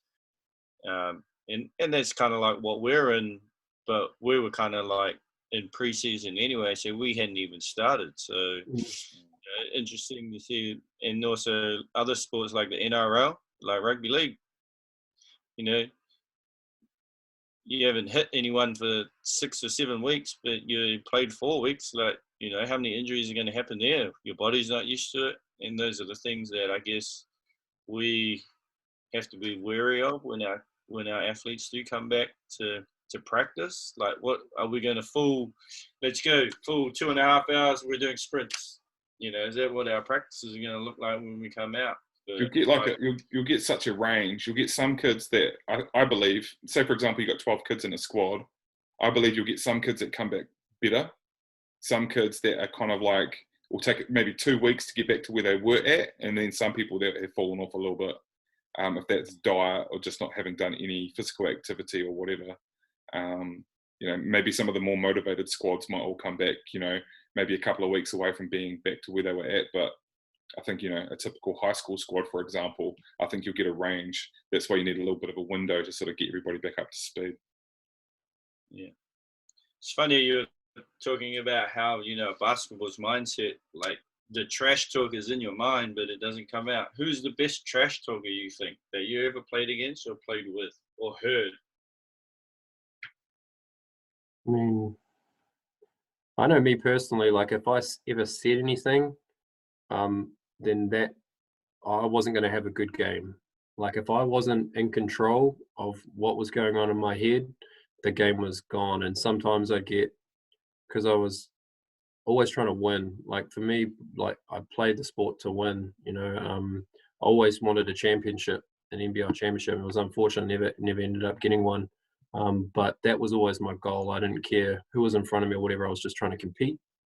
But every now and then I'd make a shot early, and then what was in my brain would come out of my mouth, and then I'd hear what I said, and it would throw me for the rest of the game, and I was basically useless from then. So, but the best trash talk I think were the guys that could back it up, and didn't say much. Clifton Bush could just look at you and go. Yeah. And to me, that's the best. Yeah. Okay. Can I just interject right there? Yeah. My first NBL game was for the Otago Nuggets against the Canterbury Rams. True story. Clifton Bush he had at least 30 points after 3 quarters. It was a blowout. So when you're sitting on the end of the bench, you're going, come on, baby, give me some garbage time. You know, you're hoping you win by 20 or lose by 30. And I got to sub into the game in the 4th quarter at Horncastle Arena, which used to be called Westpac Trust. And I came out and Clifton was still on the court. I was gutted. And my coach said to me, don't let him score, right? So I'm trying to play count. As soon as I come out, he goes to the post, puts the arm up. In other words, give me the ball in the post against this guy. And he looked at me and he just went like that. And I nearly died. Like, inside my mind, I nearly died. He didn't even say anything. In other words, give me the ball in the post. It's going to be buckets. Thankfully, no one passed him the ball in the post. And then they subbed him out because they were up. Thankfully. True story. Yeah. Man. Yeah. What about you? Who's the best trash talker you've ever played with or against? I know that 2 of you are going to agree with me. The best trash talker, hands down in Canterbury, is Nathan Phillip Jones. Jonesy baby is the best trash talker in Canterbury, hands down. Better than any Ram, better than any tall black, anyone who's ever put on a black singlet. Nathan Phillip Jones is the best trash talker ever. Yeah, Easy. Easy. That's big. Would I know him? Oh, no. He was an Aussie, I think, when you were but he just recently came back, and man, every time he scored, it was like too easy, baby. Too easy. Yeah, too easy. Yeah. Oh man. No, me and Jones actually caught up when he was living in Perth for a while. So no, it was good. It's always nice to spend time with people back home over here. So, but it's either. But I know he's back in Christchurch now anyway, which is awesome. But yeah, I always just remember being a young guy. When I was much younger, and in the club ball scene, there's just anytime because you know what it's like. Club ball, you go to the game 2 hours early, 3 hours early, 4 hours early, because you wanted to go and watch basketball. That was me. The only way I could see with myself, to play some club ball was to go and watch people play. And I just love the environment, which is why when you ask me about my favourite stadium, it's always going to be Cal's. But I always just remember watching his games and the amount of trash talk was awesome. And even when I was at Aranui, we played them in an Easter tournament. And I remember them talking trash to us back then too. Like it's just like, yeah, that's awesome. I remember playing for the Rams versus we were down in Southland, and we were playing in Braswell was their starting 2 guard, still doing his thing, and I went out to and got put on Braswell, and I remember thinking he's just not touching the ball because if he does, it's buckets. So I was holding him. I'm from the Dylan Boucher School of Defense. So I was smart because the refs weren't calling it. And it got to him, and he said, "Man, you can't guard me." And I'm like, "Why do you think I'm doing this?" Like, I know I can't guard you, KB. Like, after the game, like, I'm sorry I had to hold you and cheat, but we're trying to win this game, man. Like, for real. So yeah. And we got on after that, so it was good. That's funny. Nathan Jones. Yeah, I'd have to agree with that. He's pretty up there. Even when I played with him, I played Div 1 with him, and man, it's non-stop too. Yeah. Yeah. But you know what? Off the court, the one of the raddest, coolest, nicest guys you ever meet too. Yeah, lovely guy off the court, but man, if you play against him and he's talking his trash, oh man. Yeah, you want to try and block his shot or something. And he's bombing threes on you from like 2 meters out from like the car park. He's just coming down and splash, knocking down jumpers on you. Like, oh man, you've got all night. Yeah. Up fakes and step throughs from the post and all the little finger roll finishes and stuff. Every shot is and one. Every shot. Yeah. I had a trash talking fail. I'll tell you. Personally, I tried trash talking once, and this is what we were playing. Not the Otago Nuggets, but their second team back when they had that CBL. And you guys might all remember this? Maybe not you, Josh Thompson, but do you guys remember when you block somebody's shot and say "Get out of my house"? Yeah. Do you remember that? Yeah. Okay. Yeah. So we're playing the Otago second team at the Edgar Centre, right? And it was freezing, like it was the coldest I've ever played in. And there's no one there watching. So it was literally their second team, Canterbury second team who I was playing for. This guy was posting up one of my teammates, and I came from the weak side, and he went to shoot it, and I swatted it like it was a good play. but I ruined it. What I said was, "Get out of my house," right? And then I look up, and there's all the Otago teammates, and they just laugh at me like it was the wackest, most unimpressive. Like, yeah, and I was so embarrassed. I just got, you're not tough if the whole team are laughing at you. Yeah, I didn't talk trash after that. I never really trash either.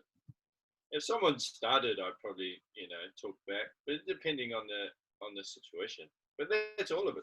All trash talkers are different, It's funny. I was watching that. Have you seen that All the Smoke podcast where KG talks about how GP just talks trash to the coach, the player guarding, the ref, the guy sitting, and I was like, man. And they interviewed him recently, and he talked about it, and he said, yeah, it was a street thing, You probably talk trash to your friends on the streets. I know that when we used to play on concrete, well, my knees aren't too happy about the concrete games, but when we used to play as a group with our teammates, you'd always talk trash to your teammates all the time. But I wasn't much of a gamer. Trash talk was always to your teammates most of the time. Especially when you play video games, that's when the real trash talk comes out, isn't it? Those video games. Yeah. I used to trash talk without words, but by like keeping my follow through up for like way longer. You guys know what I'm talking about. I know all of you guys have been doing that, right? Just run back down the court, leaving it up there, it's still up. Like, I guarantee you, most basketball players have done that once or like multiple times in their careers. Like, you can't not. There's nothing sweeter.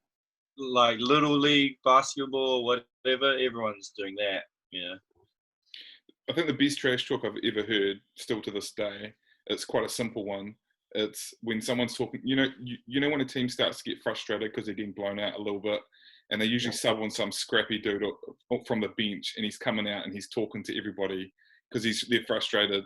The best trash talk I ever heard was, a team up by, I think, 20, 30 points. And some guy's talking to him, like, I think he might have tried to block a shot or whatever. And the guy just said real calmly, "Look at the scoreboard." And that's it. He just shut it down. So I try and teach some of my players that, just tell people, if you're up big and, when some of those teams get frustrated and start having a go at you, look at the scoreboard.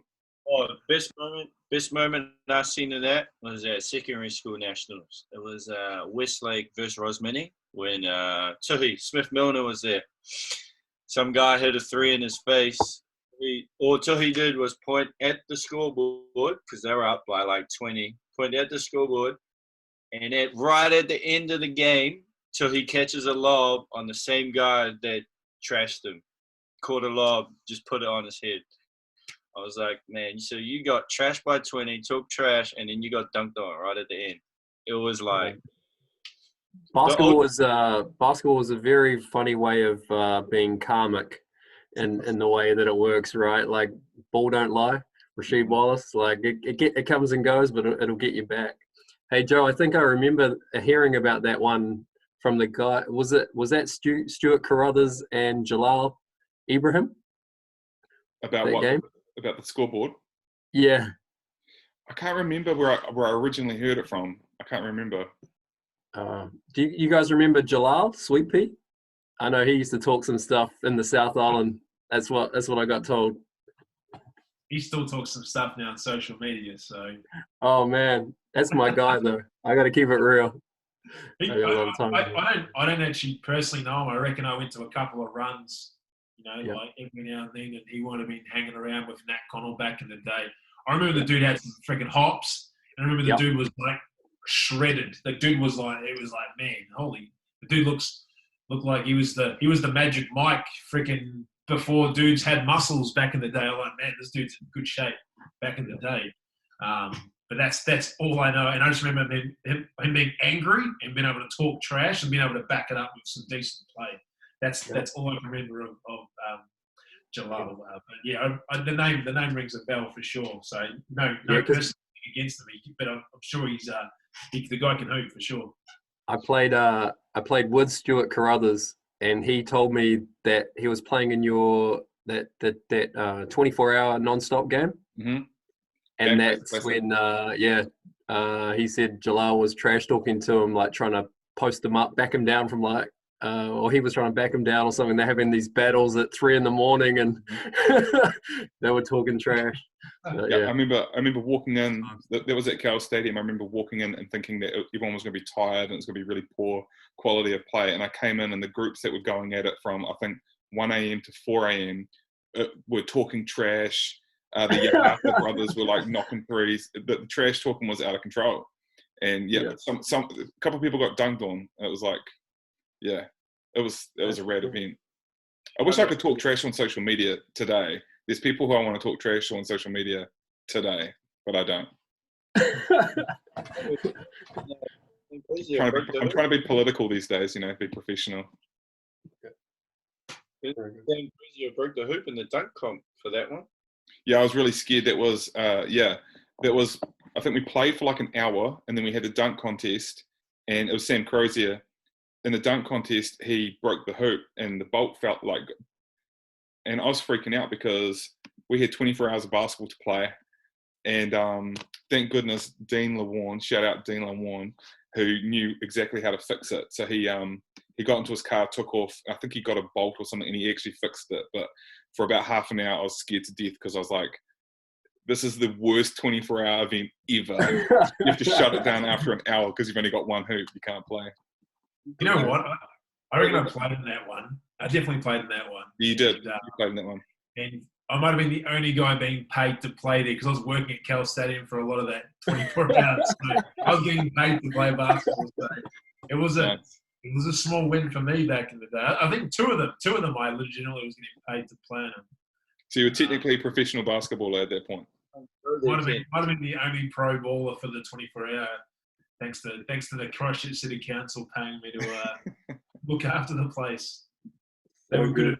They were really good times. Both those, they were both really good. You did 2, eh? Did 3 in the end, and I'll be organising another one. Probably not as soon as I like. Probably, end of the year or early next year. But definitely going to do another one. Do some sort of charitable cause. Pretty sure I won one of the 3-point contests. Yeah, that was the first one. You won the 3-point shootout in the first one. That's right. Yeah, and we did a box score. All the stats were recorded. Oh yeah. Over 24 hours. So some dudes dropped 200 and 100, and I was pretty happy with my stats. I got 80 points and 80 rebounds. So I was pretty happy. But Nice. Josh, I think you had like 300 points or something crazy like that. Yeah, actually, I was lucky because I got put with all the guys that passed the ball. Now I just stood in the point corners, man. That was me all the whole time.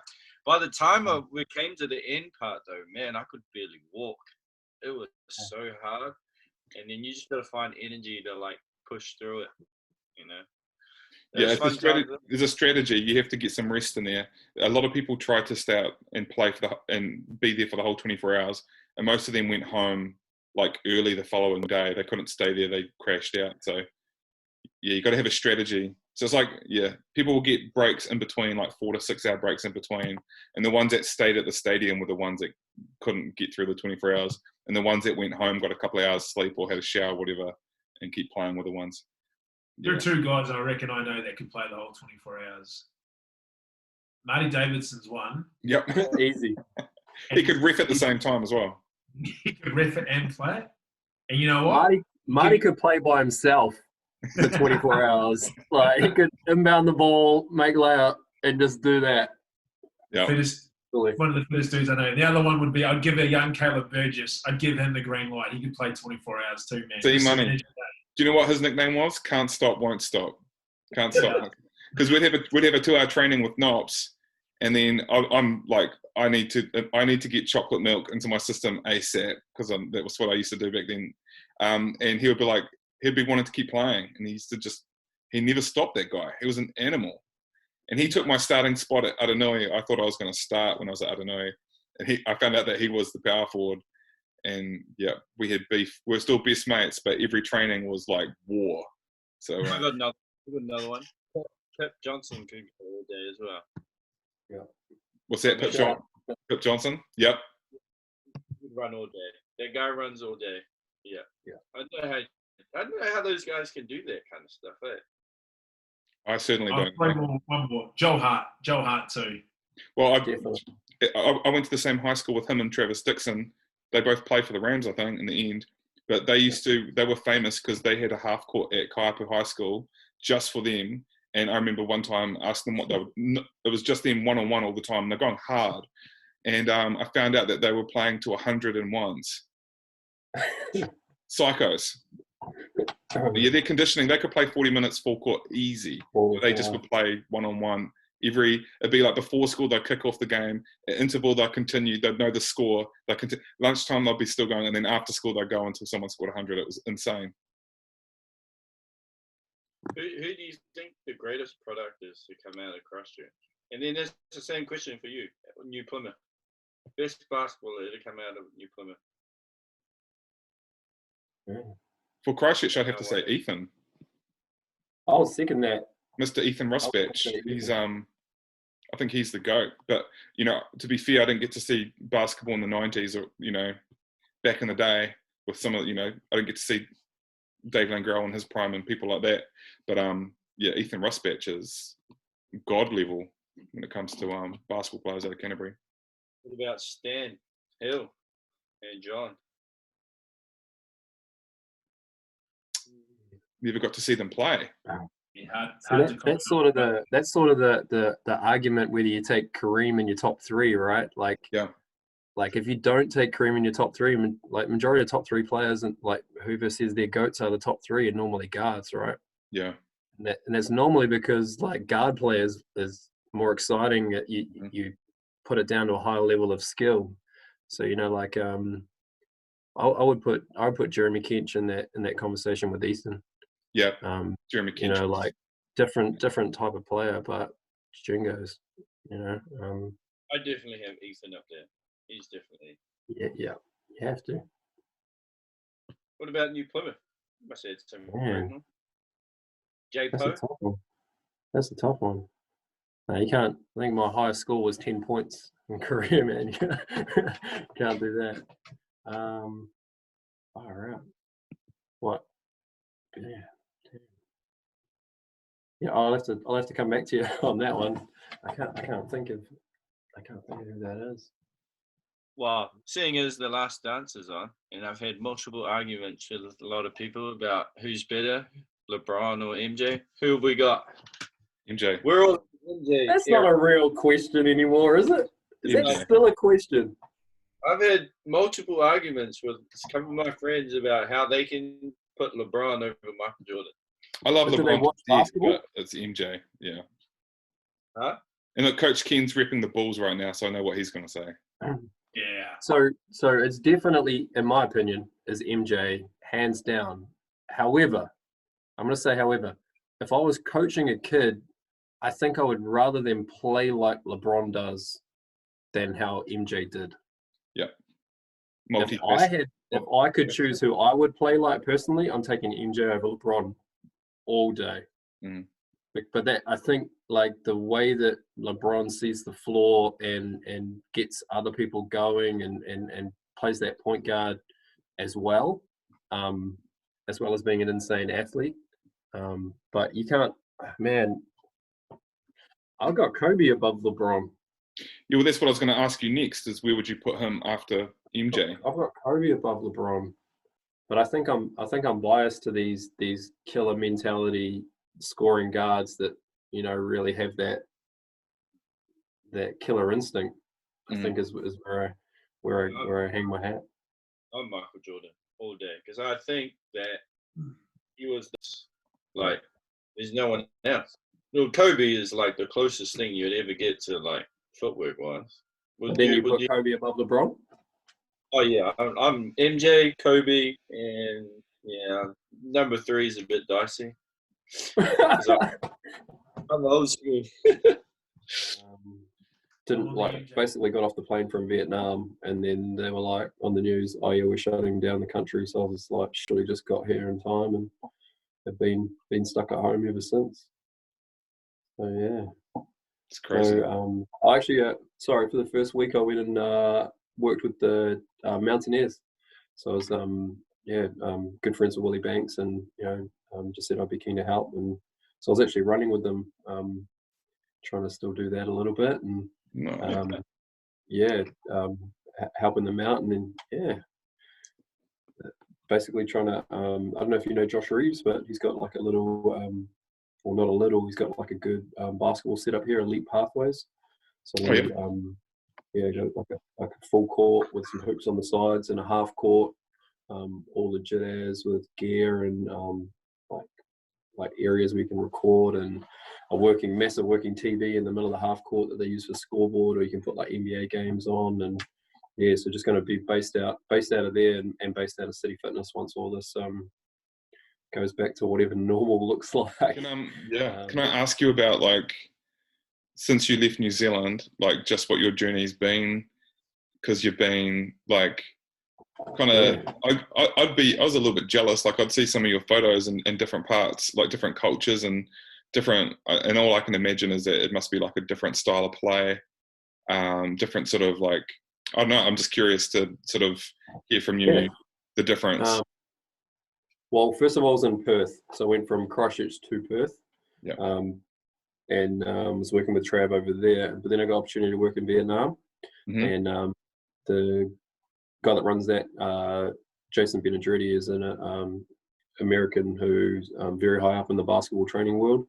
There's a lot of NBA level clients, such as Derrick Rose. So jumped at the opportunity to be able to work with him and for his organization. And so I was basically running the Core Focus training Vietnam version. And so it was just about running an academy. So we had maybe like 16 hours a week of once school finished, we were in schools all through Hanoi, which is the capital of Vietnam, training those kids. But on top of that, he had partnered with the pro team there, or one of the two pro teams in the capital, the Tung Lung Warriors. Right. And so there was one side which was running the academy for the, we had 4-year-olds up to 17-year-olds. And that was a good chunk of the time. But then the other part of the time I was doing the strength and conditioning solutions for the pro team. So I had done that in Perth with it, but that was with a SBL team, which is their second div. Right. Yep. So it was a decent jump. So it was pro basketball, but because basketball is new there. So the basketball, they had a pro league for about 3-4 years, and you could tell, when you were developing these young guys, some of them hadn't lifted any weights ever. Some of them had been lifting and had caused injuries because they were also behind in the strength and conditioning side. Right. So it's very hard for the Vietnamese to get the kind of access to the things that I had.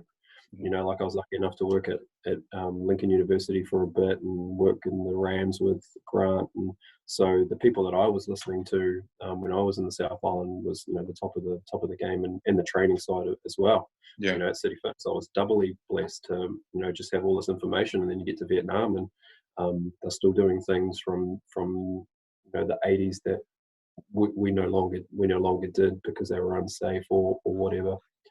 So coming in there, it was quite a shock to see where that level was. So it was a different struggle. Normally you're struggling with attitudes or players not turning out. We didn't have any issues of that because the guys were disciplined and professional and made some awesome relationships. But just some of the stuff that they were told previous years or some of the coaches they had in previous years just didn't have access to the stuff that we do now. And so that really opened my eyes to then you've got to move with the tide, and you've got to you have your finger on it with regards to, what is the best way to teach this. And I was doing that from 5-year-olds to pro athletes. So I really got it was a struggle because, coming from like Lincoln University and Canterbury Reps, you don't normally have to say a lot because it's been taught up through the ranks. There's also rep basketball and there's under 23s, and by the time you get these players, it's more about X and O's and trying to sharpen all of that stuff, and or hey, when you do your routines for free throws and stuff and sharpen all that. Whereas over here it was like, first of all, I couldn't understand a word I was saying, so I was having to have it translated, and then it loses some of its, it's like Chinese whispers, it loses some of its power, and then so some of the stuff you're saying, so it felt like I was starting again, and that's really where the frustrations started. It was like, and then it just change your mindset, and then you're always struggling the same, but that's what I found out anyway. So every job is always going to be the same level of difficult. It's just going to be difficult in different ways, and you've just got to be flexible with it. But yeah, it was super rewarding, man, and I recommend anyone that ever gets an opportunity to go to Asia and to do it. Like some of the things before COVID that we got to do was just phenomenal. Some of the sites that we got to see were, I was very blessed to get that opportunity, and we got really well looked after at the Timeline organization. They took us away for like a team like bonding trip, and they didn't have to do that because we were with the training staff, but they brought everybody in, and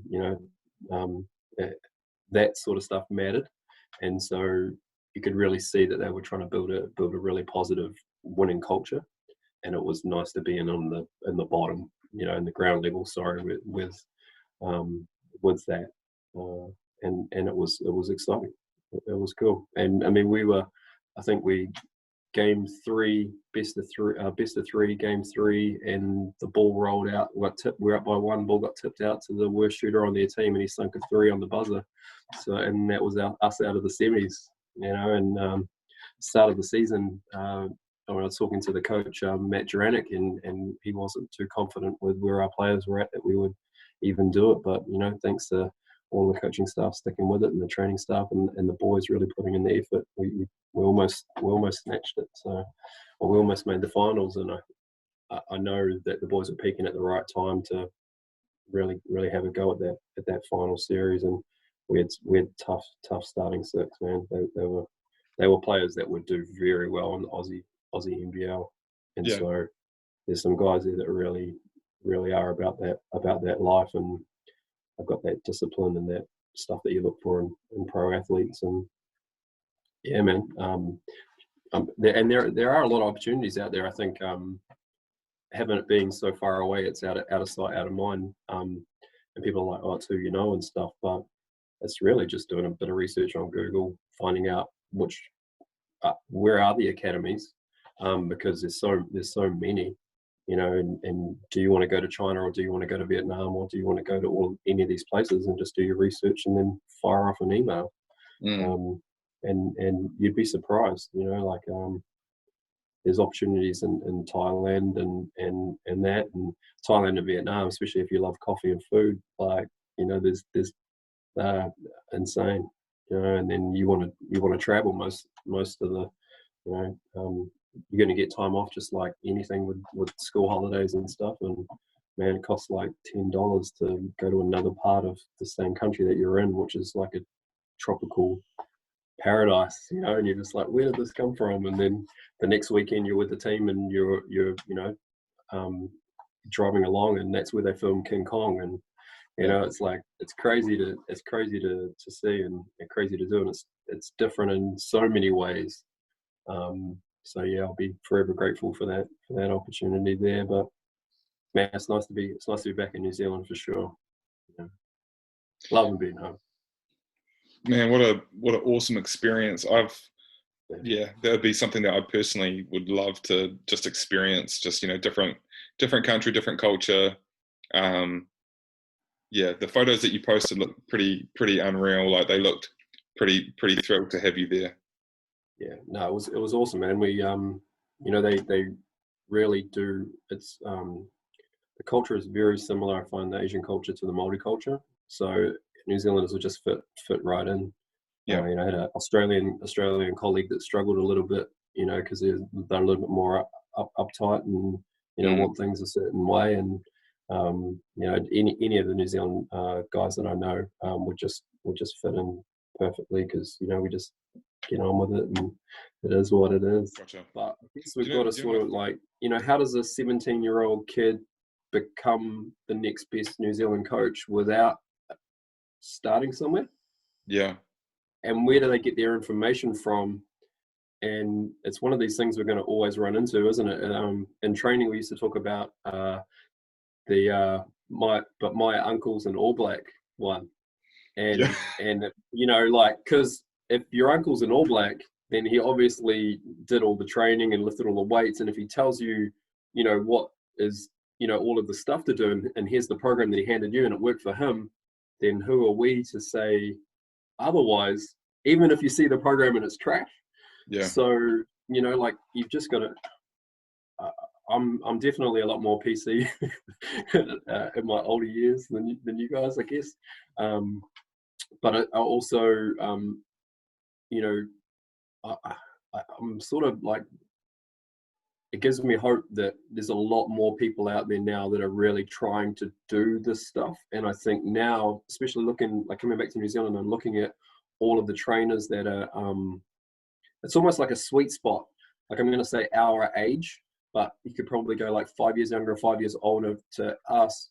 There's a lot more trainers, skill trainers, you know, types of coaches that are really trying to help kids with individual skills than there ever was in New Zealand that I can remember.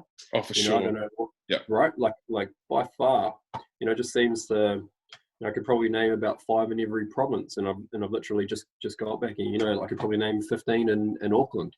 Yeah. And, you know, you could probably pick them apart in a couple of ways, and I think that there's a little bit of that going on. You know, like, I seen that guy play in second division with Waitakere one night, and he got 15 points, and he gets all these kids and tells all the parents all this BS and yada yada yada. But I guess until you actually watch a session or find out whether or not that coach is doing it for the right reasons, more power to them. You know, like, at the end of the day, we all want Basketball New Zealand to be the best, right? Like, sick of losing Australia all the time.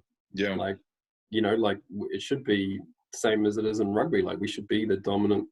Like, I don't understand why we're not. Well, I mean, I do understand why we're not. You know, the level of training and the level of money from the government is why we're not where we are. But, you know, like, we need to number 8 Also, why I this. think it's mindset in terms of the difference between rugby and basketball.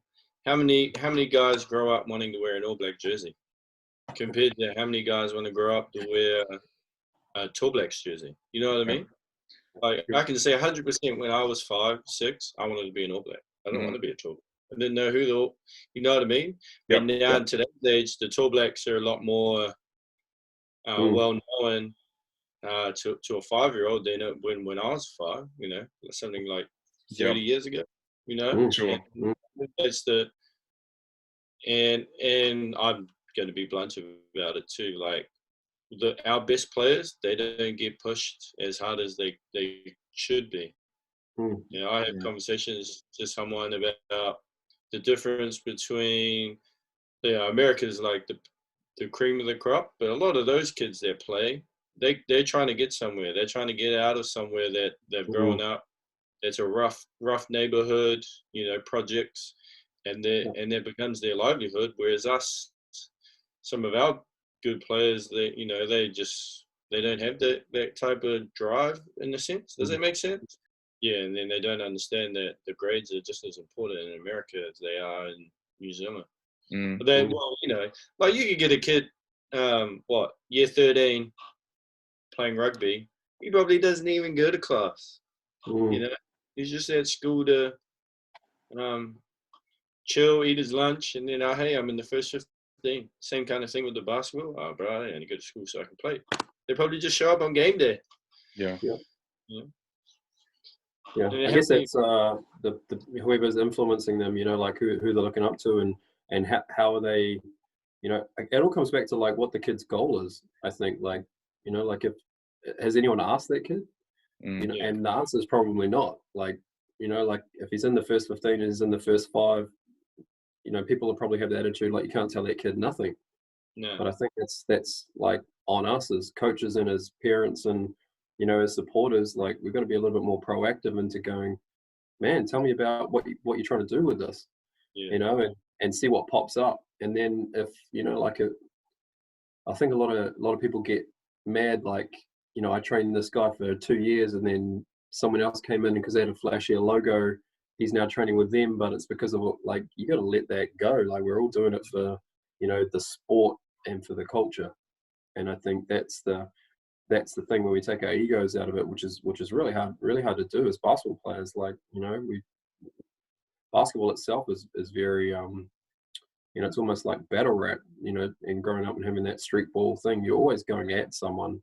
You know, every time you make a shot, you're probably going to think something in your head trash talk wise. You might not say it, but you're probably thinking, you know, like we've grown up with that. Like, and so it's sort of like you know, like that's the culture, and it means a couple of things, you know, like it means one, that the players don't often reach out, you know, to coaches because either one, they have a chip on their shoulder and they don't want to, or two, maybe they think that the coach, like, you know, kids, man, like that guy was in, you know, like that's Ethan Rossbatch or Toby. Why would they help me?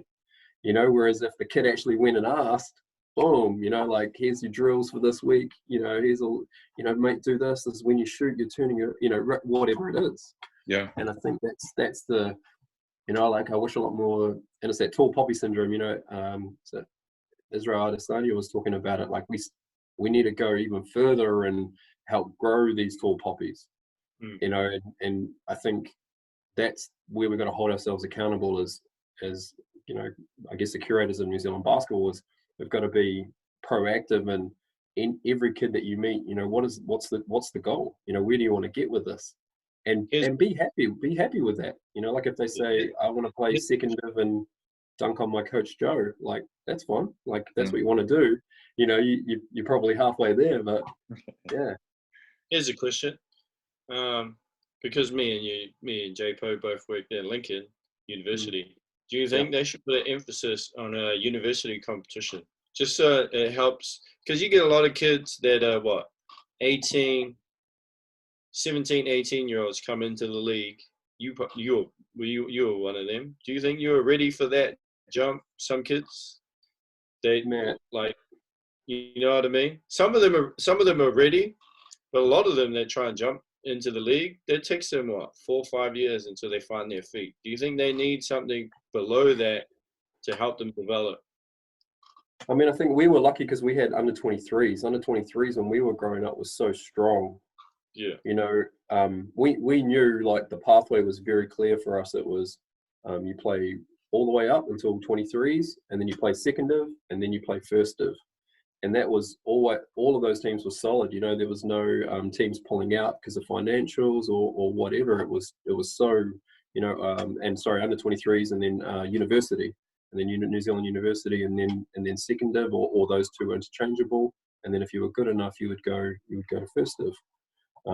Yeah, I don't know. I guess it.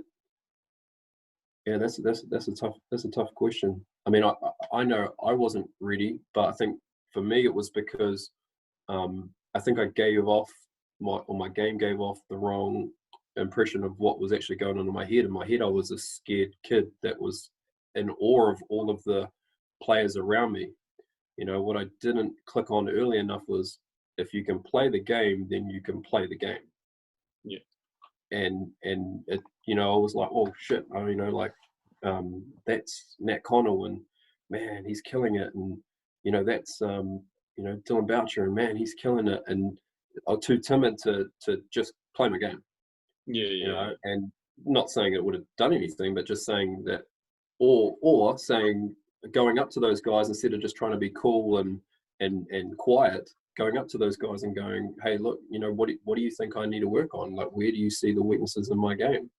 And I didn't, looking back, hindsight's 2020. Looking back, I never did that.